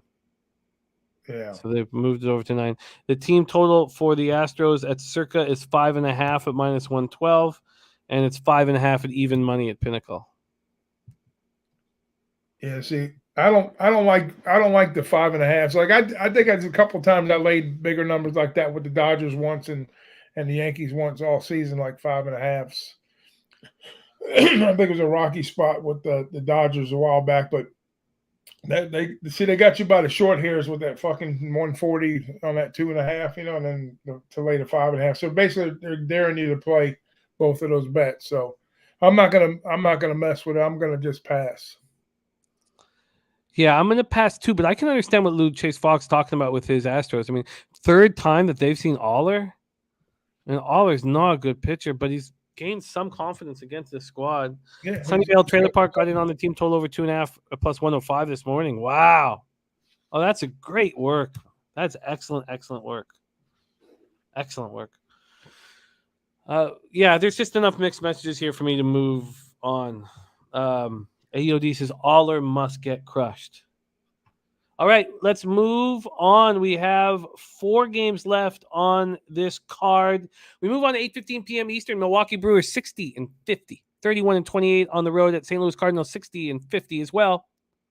Oh no, I doubled up on. Sorry, my bad. What's wrong with me this morning? I was up too late capping the horses so that I could get hammered on Razor's show. God, I don't know what the hell's wrong with me. Busch Stadium in St. Louis, Missouri. Eric Lauer going up against Jordan Montgomery. That last start meant so much to Jordan Montgomery. You know, going up against the Yankees just getting rid of him, and he pitches very strong, very well. And we had some great stats dropped by Sharpie on our Wednesday show about how the Brewers are actually starting to hit lefties, even though if you look at their season-long stats, 221, 666 OPS. Now, we know the Cardinals smash lefties, 277, 91 OPS, and we've talked at length about Goldschmidt numbers versus lefties. They're spectacular. Viper says, Cards line seems inflated to me off this game. This is the sort of psychological spot where I would want to not believe that Montgomery will be able to do the job after a game that meant everything to him. Now, this is a divisional rivalry game, so this game still means a ton to the Cards. Eric Lauer is just being bet on. I was so confident in his last start, 5-1 win at home versus the Reds. You know, he's not being very good on the road this year. And one of the reasons why we had so much confidence in his last start was because it was at home. He's got a 4.47 ERA, 230 opponents batting average on the road. And the Cardinals bullpen has been pitching good, and the Brewers bullpen is just not being as good as we expected them to be. So let's start with the weather first off. The weather in St. Louis, 79 Fahrenheit, 5.9 miles per hour in, dies down to 5 miles per hour. Let's take a look at this line history here in the Cards Brew Crew game. We have no movement. There was a 5-cent move to the Cardinals that came back. From a totals perspective, it opened up at 8 and dropped to 7.5, which surprises me, I guess. You know, that surprises me that this total's dropped. 6,468 tickets in. 39% tickets, 38% of cash on the Brewers. Then 53% tickets, 62% cash on the under, and it's dropped a half run. Moose Money says Cards and over. This game is huge. Anders Larson says Montgomery, I like him tonight. So I'll tell you my first angle is there's not a chance that Montgomery is only a fade for me after his hugely emotional start, not allowing a run 5 innings against the Yankees who just got rid of him. But if the market's moving towards the under, that means that there's an expectation that Lauer will pitch well. I thought because of the Cardinals' prowess against lefties that the over would be live too, but they're sure making it appealing for anyone to bet the under or bet the over, dropping it down to 7.5. Let's hear what Ragu has to say. Brewers Cardinals. Yeah, I agree with that look on the moving towards the under, because you look at Lauer's last 2 starts versus St. Louis. At St. Louis, he gave two earned in 5 innings, but you know, at home they wound up losing. He split this year with them, so that makes total sense to me. And Montgomery start, like you said, the emotional start against the Yanks, which I was on the Yanks that day. I lost. That was a Vegas trip play that I had, and I told myself next time out I'm betting against them. And what a perfect spot here, because like you said, Milwaukee is starting to hit the ball better. They're hitting lefties better than they have earlier in the year, and I think Lauer is very is very familiar with this team here, and I think he bodes well in this spot here. He's got a winning record, 8-3 with a 3.5 ERA, and you're getting a pretty nice lofty price, I think, even though the sticks are pretty good in St. Louis. I mean, they're getting better in Milwaukee, and I think this is a pitcher's matchup spot here for me. So I'm going to bank on Lauer has a solid start, like you mentioned, and I'm going to take them on the first 5, because I think he's probably going to pitch 5 or 6 here. I think more than likely probably 5. So I'm going to bet him in the first 5. I'm going to bank on Lauer, first 5 plus 145 Milwaukee. I agree.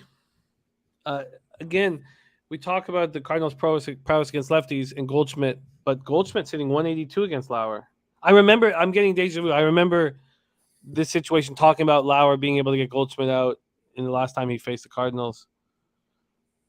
I agree. I simply agree that one of the things that I love so much about capping is not just the numbers. And that's why I don't put, we get there's all these sites and softwares and stuff you can use to put together your own model. But I love the psychological aspect of capping. And this is an angle that I absolutely love. Fading Montgomery after this hugely emotional start. How about this, Jimmy? How about Montgomery's numbers versus some of the Brew crew here? Brousseau is 400, 10 at bats, 1 homer. Davis is 500. McCutcheon 400. Renfroe 385. Tellez 333. So they have some familiarity there, and it's been pretty successful.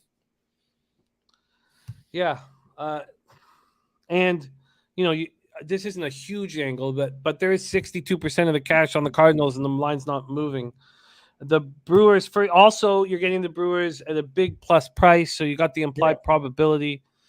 I like it, and I'm going to roll with you. I'm getting you a plus 146 on the first 5.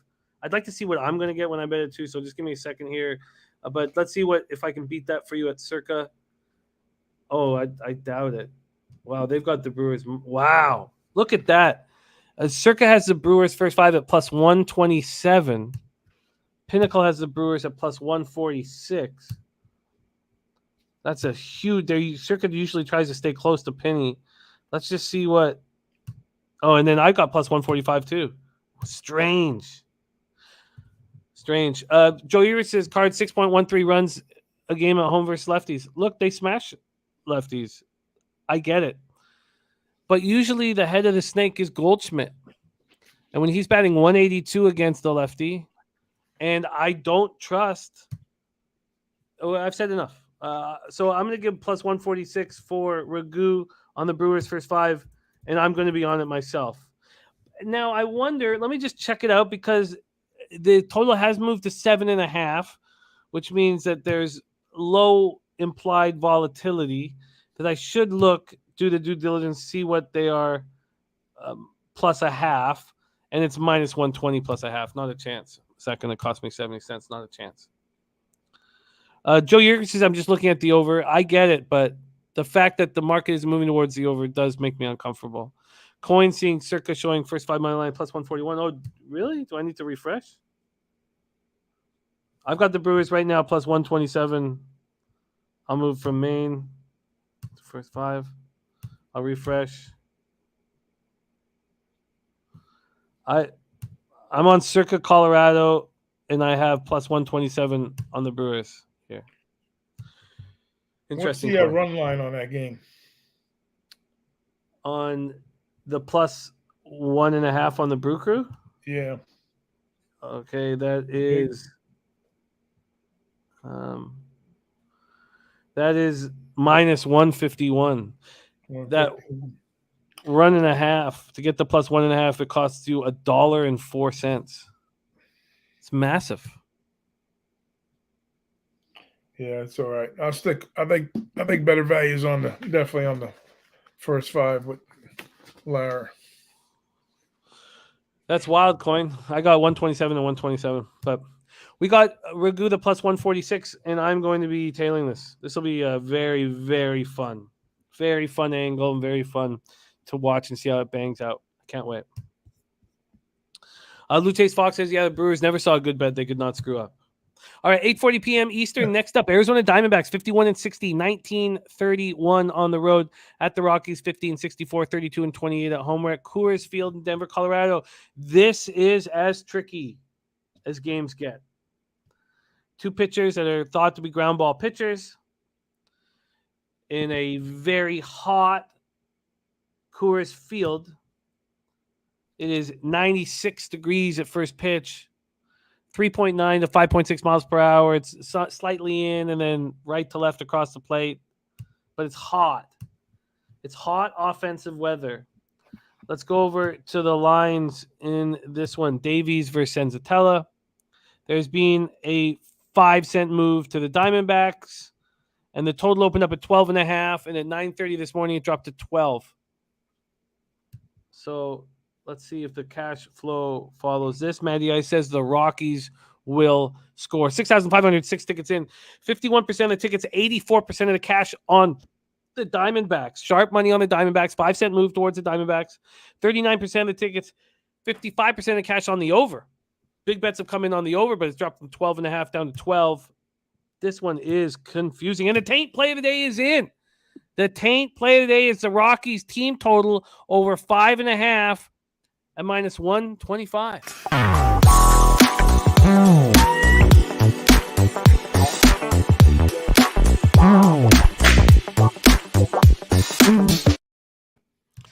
As a DJ yourself, Ragu, what do you think of that track? There, pretty damn slick. Who put that one together? That was our guy. That was our guy Victor. We did we did a poll to see which song that we'd go with, and this was Victor flashing his talents. This is our winner.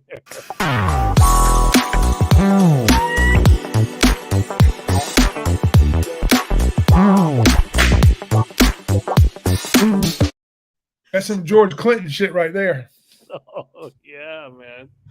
Oh yeah. All right. Zach Davies, 2-4, 4.03 ERA, 1.22 WHIP, 66 Ks in 87 innings, 30 walks, 12 home runs allowed. Last start was against these very Rockies. Now it was in Arizona with the roof closed. 5 innings, no earned runs, 6-4 win. On the road, he's 1-3 with a 4.95 ERA and a 230 opponent's batting average. And Matty Ice says the Rockies are going to score and score often. Parliament Funkadelic. You're right. Antonio Senzatella has been very good at home this year, but they hit him. They just don't hit him with power. 361 opponent's batting average is nuts. But he's 3-2 with a 4.02 ERA. He's coming off a 3-2 win at Arizona. He shut down the opposition. 7 innings, 2 earned runs, 1 homer, 2 Ks. Diamondbacks are hitting 224, 693 OPS versus righties. The Rockies are starting to hit righties hard. They've always had a good average, but haven't had the power. And now they're starting to combine both. Rockies bullpen back end is good. Front end is bad. 4.79 ERA, 1.43 WHIP, but have converted 31 to 43. Diamondbacks, 4.12 ERA, 1.34 WHIP, have converted 25 of 41. This is tricky. This is a very, very tricky game, but spreadsheet play of the day is in. Team total over 5.5 for the Rockies. Take it away, Big Ragoo. Yeah. When you see 12s, you know you're playing in Colorado, but man, I'll tell you what, even with that 12 and looking at what Davies has done his last 2 versus Colorado, you know what I mean? I know they haven't been at Colorado. Let's see, last time at Colorado, he gave up hung a 7, but that was a while back. He was 7-2, 7 one time and a 2. So, yeah, at Colorado. But yeah, he shut him down the last 2 times he's played him. Basically, he's only give up, 0 earned runs, whether that carries over here. And Cincinnati, like you said, ground ball pitcher, but it's hot. It's Colorado.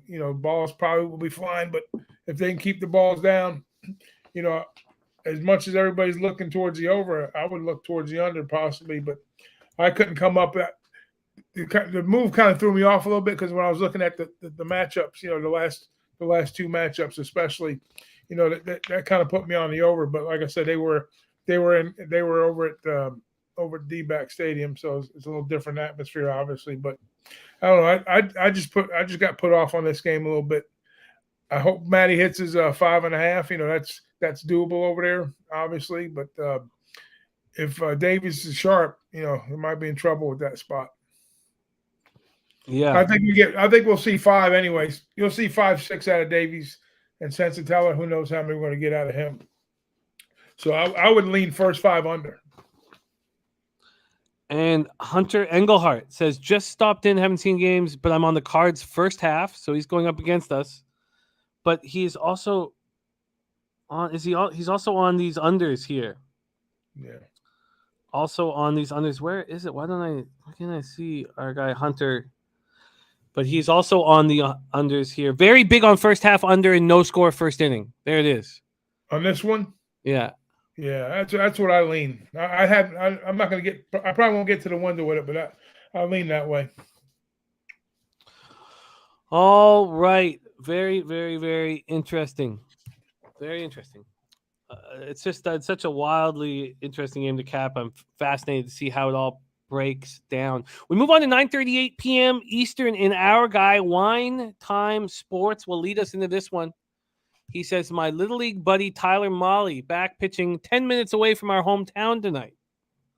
He just got the news yesterday that he and his wife are expecting a baby boy. Twins first 5, Twins money line, and over the strikeout prop. Talk about exciting inside information. Wow. By the way, that no run first innings at plus 143. Wow. Wow. A Sunnyvale Trailer Park has Twins first 5 run line. And Matty I says Molly pitching well. Look at that. What interesting stuff. And this is, God, I just love it. And there's Wine Time right there. He says, I'm so hyped. I'll be at the game. Again, Molly pitching 10 minutes away from his hometown tonight. This is Wine Time Sports Little League buddy. Just got the news yesterday. He and his wife are expecting a baby boy. Twins first 5, Twins money line, and the over. I got to ride with the Twins there too. Shit. Wow. I mean, that's convincing information. I'll ride with the Twins right there, Wine Time. No problem. All right. Well, why don't you stay with us here for this breakdown, and we will line shop together. But I love that story, Wine Time. And thank you for sharing it with us. Hopefully the angle does put money in our pockets, obviously. But regardless, it's very cool. And respect to you and your buddy. Luce says Twins were already a bet on spot because the angles suck bad. Michael Irvine says all over the Twins night, and I'll be there tonight too. Oh, let's get Michael Irvine and Wine Time Sports to meet up for a beer and send us a pic. Love it when low baggers meet up. Yes. By the way, South Carolina low baggers, hit me up. Would like to just a blanket thing. Myrtle Beach, South Carolina low baggers, hit me up if any of you are out there. Okay, all right. I like the sounds of that as well. Tyler Molly, 5-7, 4.49 ERA, 1.23 WHIP, 119 Ks and 110 and a third. His first start with the Twins was a 6-5 extra inning win versus Toronto. That was when he went up against Jose Barrios, and he allowed 5 hits, 4 earned runs, 3 homers, 5 Ks, 1 walk. Did not look very good. Patrick Sandoval on the other side. He did look very good in the 4-3 extra inning win at the Mariners. 5 and a third, 3 hits, no earned runs, 5 Ks, 4 walks. Twins versus lefties, 243, 708 OPS. Not a ton of power against the left-hand side. And Angels are just shit. 231, 694 OPS versus righties. Angels bullpen and the Twins bullpen's been falling off. The Twins have 21 blown saves in 42 save opportunities. Bo Jackson will be at the game tonight. Look at that. Noli Knows also going to be at the game tonight in LA. We got Noli Knows, Wine Time Sports, Michael Irvalina. I hope you guys get together for a drink. And Bo Jackson, I hope you have a great time at the Guardians game. MDR24 says Twinkies first 5 minus 135, first 5 plus 115 on the red line. Oh, he's just throwing out the lines. Okay. So let's just go through the weather, the line history, and the cash, and then hand it over to our cappers, Ragu and Zenyatta. We have 85 Fahrenheit, 8.2 miles per hour out to right center. Offensive weather, very offensive weather. Goes down to 6.1. Let's go up to the line history in this Angels spot here. Angels, Twinkies. We have a 10-cent move to the Twins. From a totals perspective, a 15-cent move to the under, which is a little surprising. And when we go over to the cash flow, 7,515 tickets in. 81% of the tickets and 97% of the cash is on Minnesota, and it's only a 10-cent move. 32% of tickets and 69% of the cash on the under, and it's moved to the under, which tells me that both pitchers will be nice today. Big Ragoo, what do you think of this spot, Twins Angels? Yeah, I think it's a sneaky little under spot. Sandoval's numbers, if you look at them, I mean, he had two crushing blows against the Dodgers and the Braves, 2 really good hitting teams, right? But then he took care of business in Seattle, 0 ERA. He played tough against Texas with a 3, and then he got Baltimore with a 1.42 ERA, and then his last outing was, like I say, his best start, about a week ago against Seattle when they won 4-3. No runs on his watch. So and that's what it is. That's why people are leaning this way. And then, with the travel spot for the Twinkies making that West Coast trip, when I seen the number, I was kind of taken aback a little bit. I figured the Twins would be And I know Molly hasn't lit the world on fire, but that's a solid pickup for them, going forward. Molly's very serviceable, so maybe that kind of lends to the. I would think it would lend to the over, but when I start looking at it, it's really Sandoval that's kind of keeping the numbers down here based on his last start. So I would have to lean under here, and I might even lean towards the Twins in the first. I mean, the Angels in the first 5. Yeah, the market concerns me enough that if we're going to trust Molly, I'm going to move on the first 5 under 4. If there's 97% of cash on a side, you'd think there'd be movement towards that side. There's been 10 cents. That's not enough for me to be comfortable with. Let's hear what Jose Bouquet has to say about this spot. You like the Twinkies with the story from Wine Time Sports. Do you want to move on it? And what are your thoughts? Buddy, let me tell you, I was fully just backing Wine Time Sports here. So I'll join you guys on the first 5 under here as well. I'm in the process of capping all these games silently in the back, and I started backwards to forward. So I did cap this game a little bit. I find the pitchers in their second start with their guys or new teams is an interesting spot. We'll be watching them closely, obviously, with Jordan Montgomery, which I agree with you guys there as well. And I think Patrick Sandoval, who I often call Pablo, his struggles against righties are interesting. If you look at his righty-lefty splits, which I'm trying to incorporate a little more now that we have a large sample size, against righties, he's going 277, and lefties, he's hit a sub 200 average. Both these righties in the lineup that we're worried about, obviously Correa and Buxton, if they're in, I'm going to lean towards those Minnesota Twins. I don't hate a first 5 under here, obviously. The king of unders, Noli, even said that the Angels are the best at unders, or the most profitable, I should say, at home. Ultimately, I would agree with you guys, Minnesota Twins, and a little under here, actually. Let's get Mike M giving us important information. Because I learned about those rules this year, actually. I asked Helga this. Why don't women go back? No, we don't need to hear. We're good. Let's stay focused here. First 5 under 4. We're going to lock in for you, Jose? Yep. All right, let's get you that right now. Sorry to stop the humor train there, but just thought it's best to stay up. I mean, it's just curious questions. I ask questions, I get answers. Oh, I get it, but I also not in the mood to dry heave at this moment right now. Under 4 minus 116 over at Pinnacle, and let's see what it is over at Circa. Under 4 minus 116 over at Pinnacle, and at Circa we have the here we go. We have under 4 minus 109. Okay, so let's lock that in.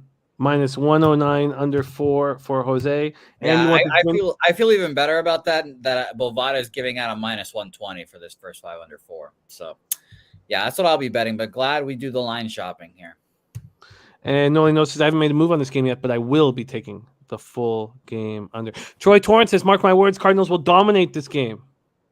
These boys must not watch Milwaukee versus lefties. Interesting, Troy, because that's the stat breakdown that we got about the Brewers, and they had hit 3 lefties hard in a row, and I cashed on them on Wednesday in this similar situation. So, look, I hear you, Troy, and don't look at the 222, 621 OPS. Look at them in 7 days, 14 days, and 30 days back instead. Okay, this month, if you want just real quick, this month, 102 weighted runs created plus, above average, 14th in the league against lefties. The Brewers are. Thank you. Not bad. Yeah,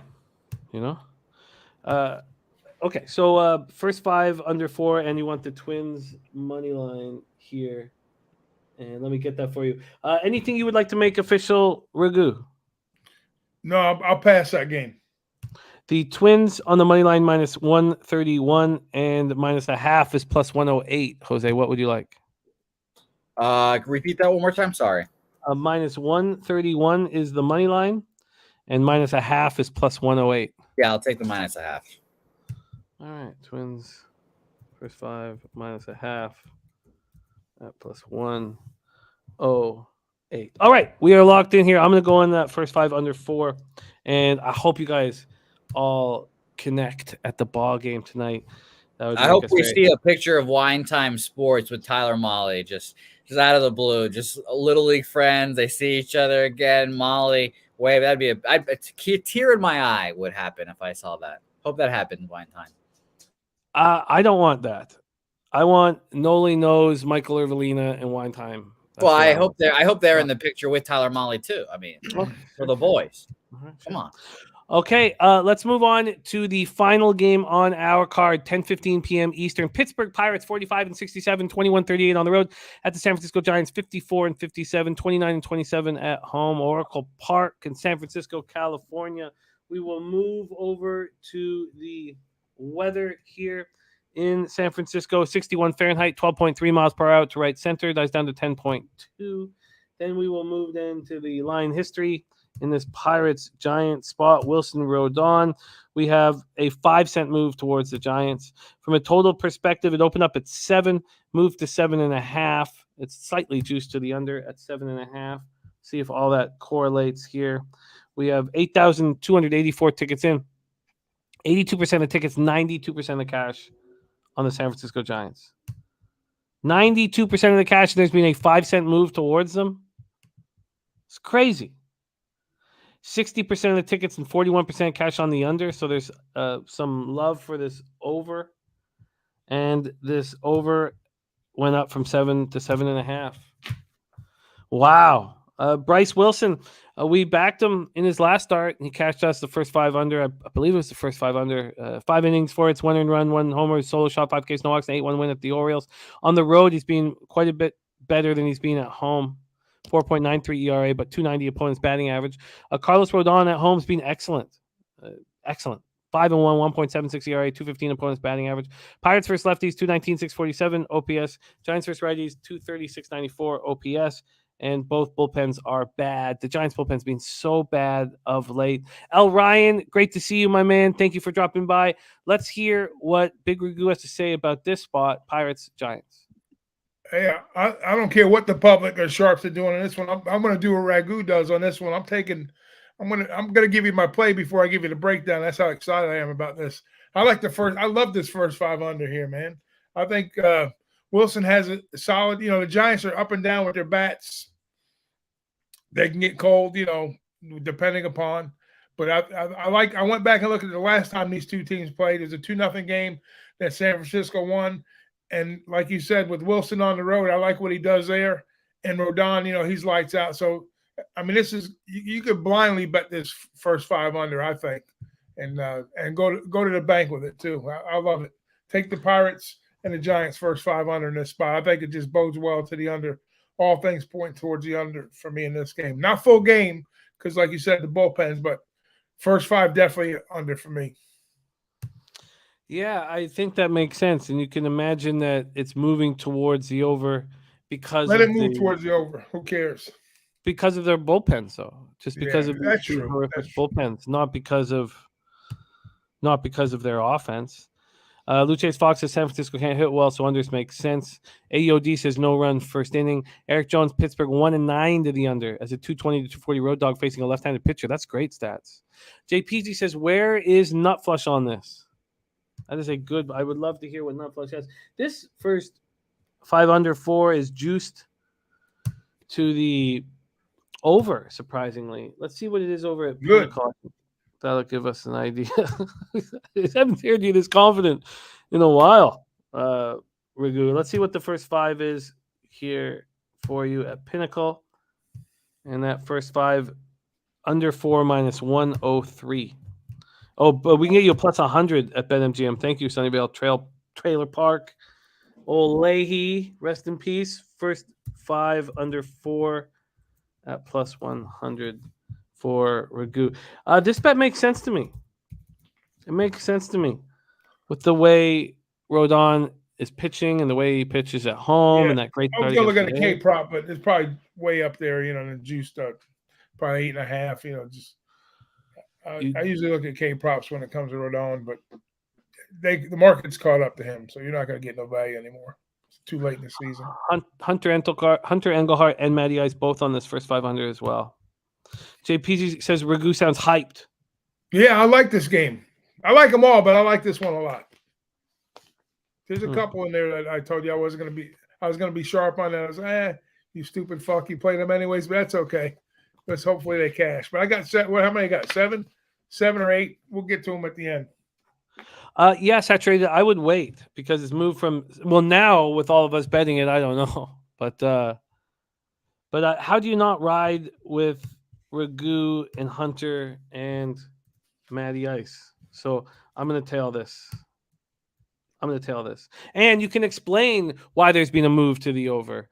Simple. These bullpens are bad, and the Giants bullpen's been horrendous. So I mean, it's a pretty easy breakdown. AOD says, I love Giants no run first innings. I like it. All right, there you have it. That is our show and all of our breakdowns. We have to bring Jose Bouquet back here because we have the friends and family parlay, our best bets for friends and family. In NFL, I'm going to move on the Browns money line. I still think I might move on the under 31 in Arizona. The NFL, by the way? Yes, please. Kirk Cousins, COVID, classic. Out for the game. Yeah. Jets, Philly, we're staying off, and I think I back the Niners here because I just don't think LaFleur cares at all. So those are going to be my three spots to start out my football season. LJ from H-Town is on the Mets -1.5 plus a hundo. Yankees -1.5 plus 130. Astros team total over 5.5, even money. And Rodon, 9+ Ks. There you have it. You were wondering, LJ, but that's at even money. 9 or more. On 9 that or ladder. more. That's over 8.5. Over 8.5. Okay. And Sunnyvale Trail Park says, I came from Sharpie Show. I'll be back, guys. Love the breakdowns. Well, we love Sharpie, and we thank you very much for joining us. So, love that. Love it. Yeah, thank you. Best capper on the fucking web, Sharpie. Shout out to him. Mike M as Pimp Slap play of the day. Braves first 5 plus 1.5 and the under 4.5. Parlaying that in the Braves game. Ragu and I stayed off of it. Ragu starts his card with the Nats team total over 3 at -122. Then he's on the Guardians team total over 3.5 at -107 and the full game over 8.5 -104. I'm on the Guardians first 5 at +155. Misguidedly, mistake, but nothing I can do about it now. Orioles, Rays off. Tigers, White Sox off. Jose is on the Boston Red Sox first 5 -115 and the full game over 9 at -105. Ragu's on that over 9 at -105, and Gambler's first glance from Razor Sharp Picks is on the Red Sox +104. Both Ragu, well, I haven't moved on this yet, but Ragu's on the Philadelphia Phillies, New York Mets first 5 under 3.5. I'm going to tail it. I'm also going to add the Mets first 5 -0.5, even though it's going to be expensive.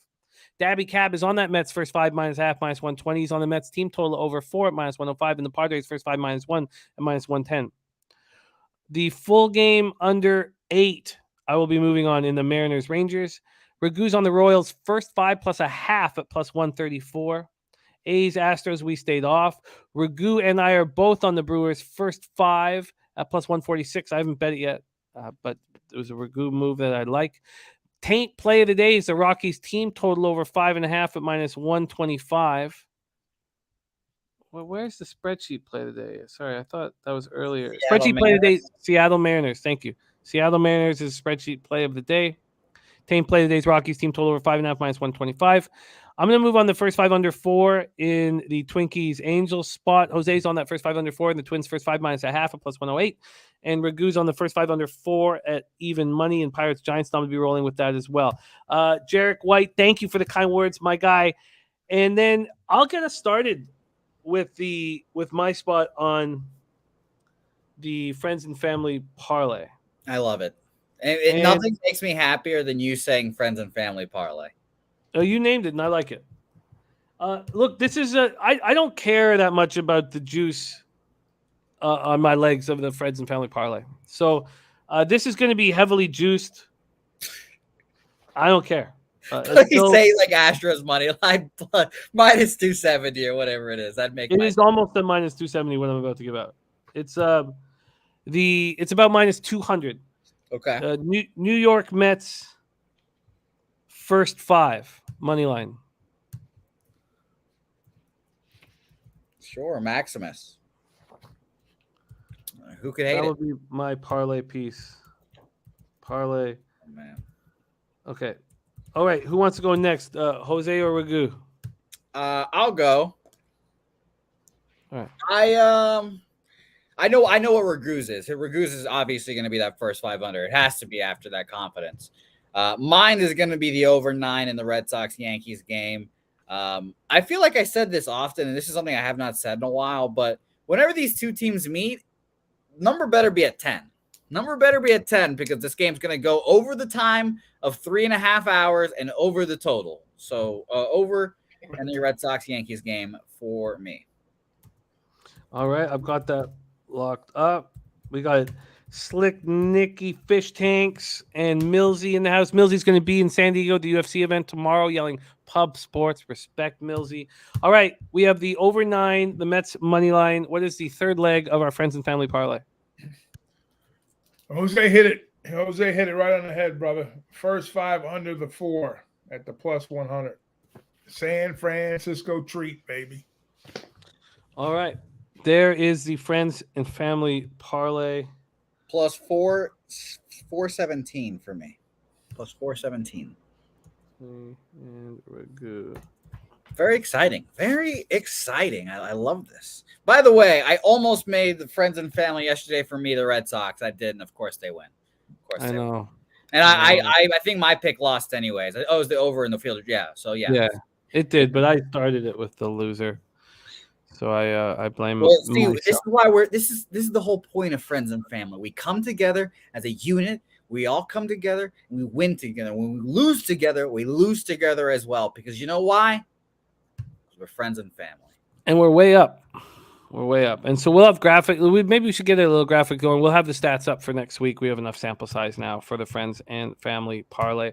I'll tell you, there would not be a graphic if we didn't go and whatever. But I'm glad we hit two of the last 4. Let's fucking go. Mike M says you riding a Ticats first half tonight. No, but I've tripled up on the football game. I'm on the Ticats Argos. I'm on the first half under, full game under, and the Argos team total under 23.5. So I've tripled up. But I did it at 125 a pop. I did cut some unit size because I was tripling up. All right. There you go. Michael Irvelina, Noli wants to know if you were on Twitter because hopefully you guys can meet up for a beer. It would make us so happy.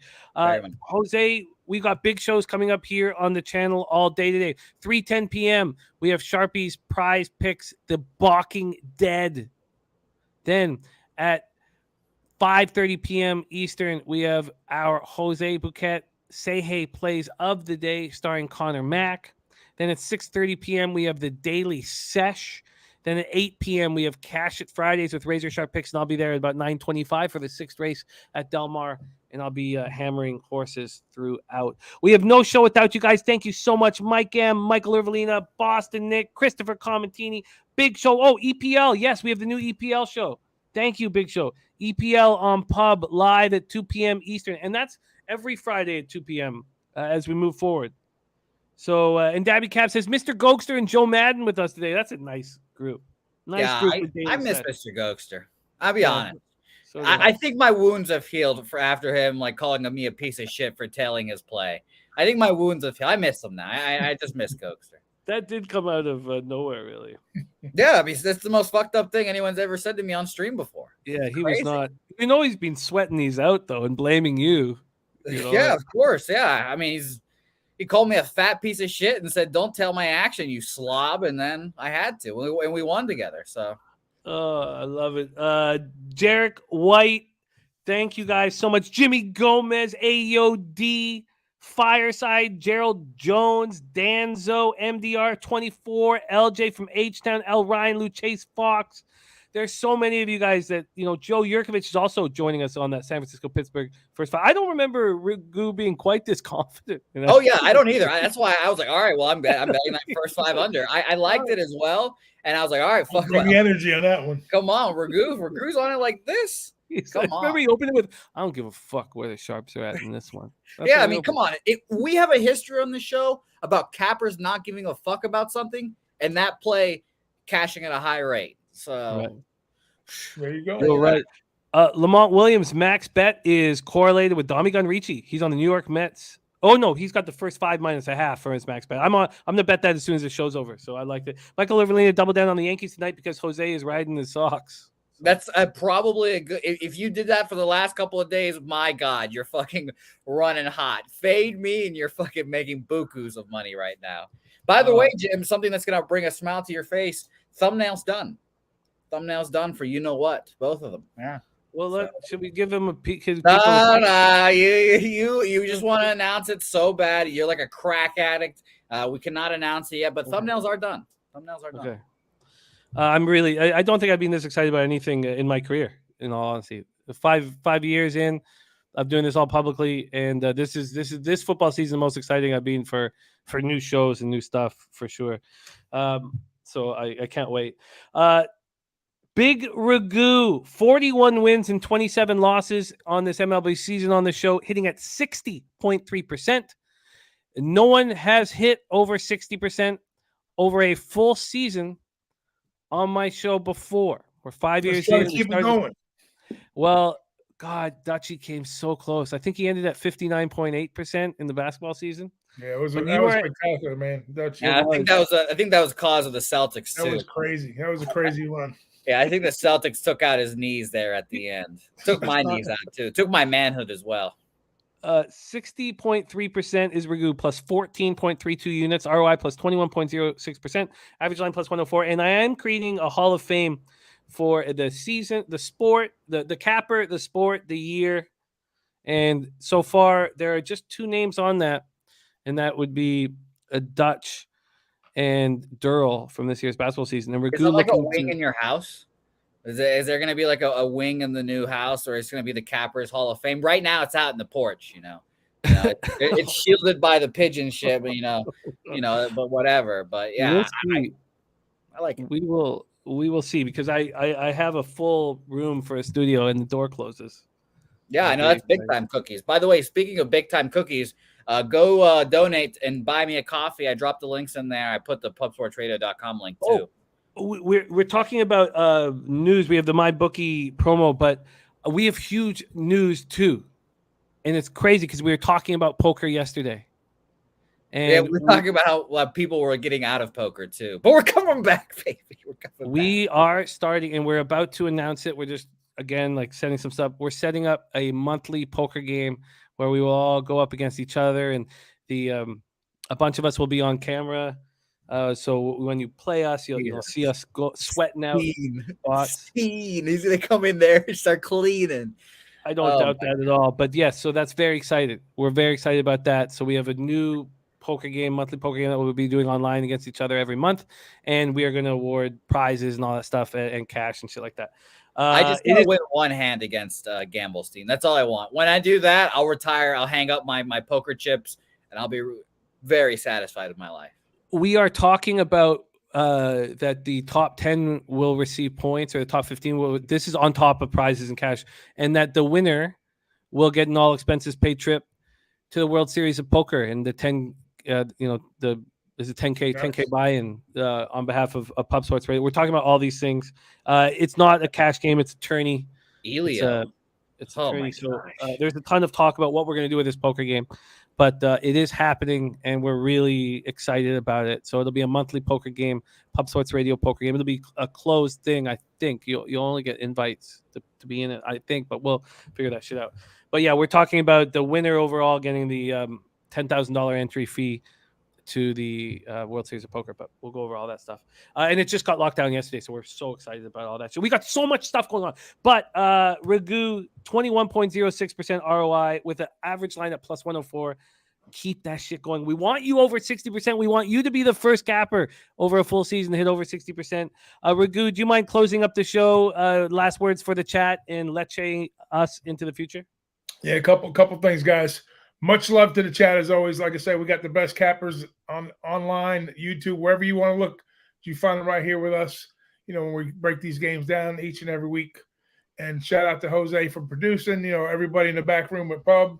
And then also check us out. I'm going to be doing some football coming up also. But check out DJ, us at DJ and I are going to be doing a show at Who Bangin' on Sunday. We're going to do some content for some college football. Then, of course, Don Ricci and the rest of the gang, too. So shout out to those guys. Shout out to the best chat in the world. We love you guys. And leche en los bookmakers.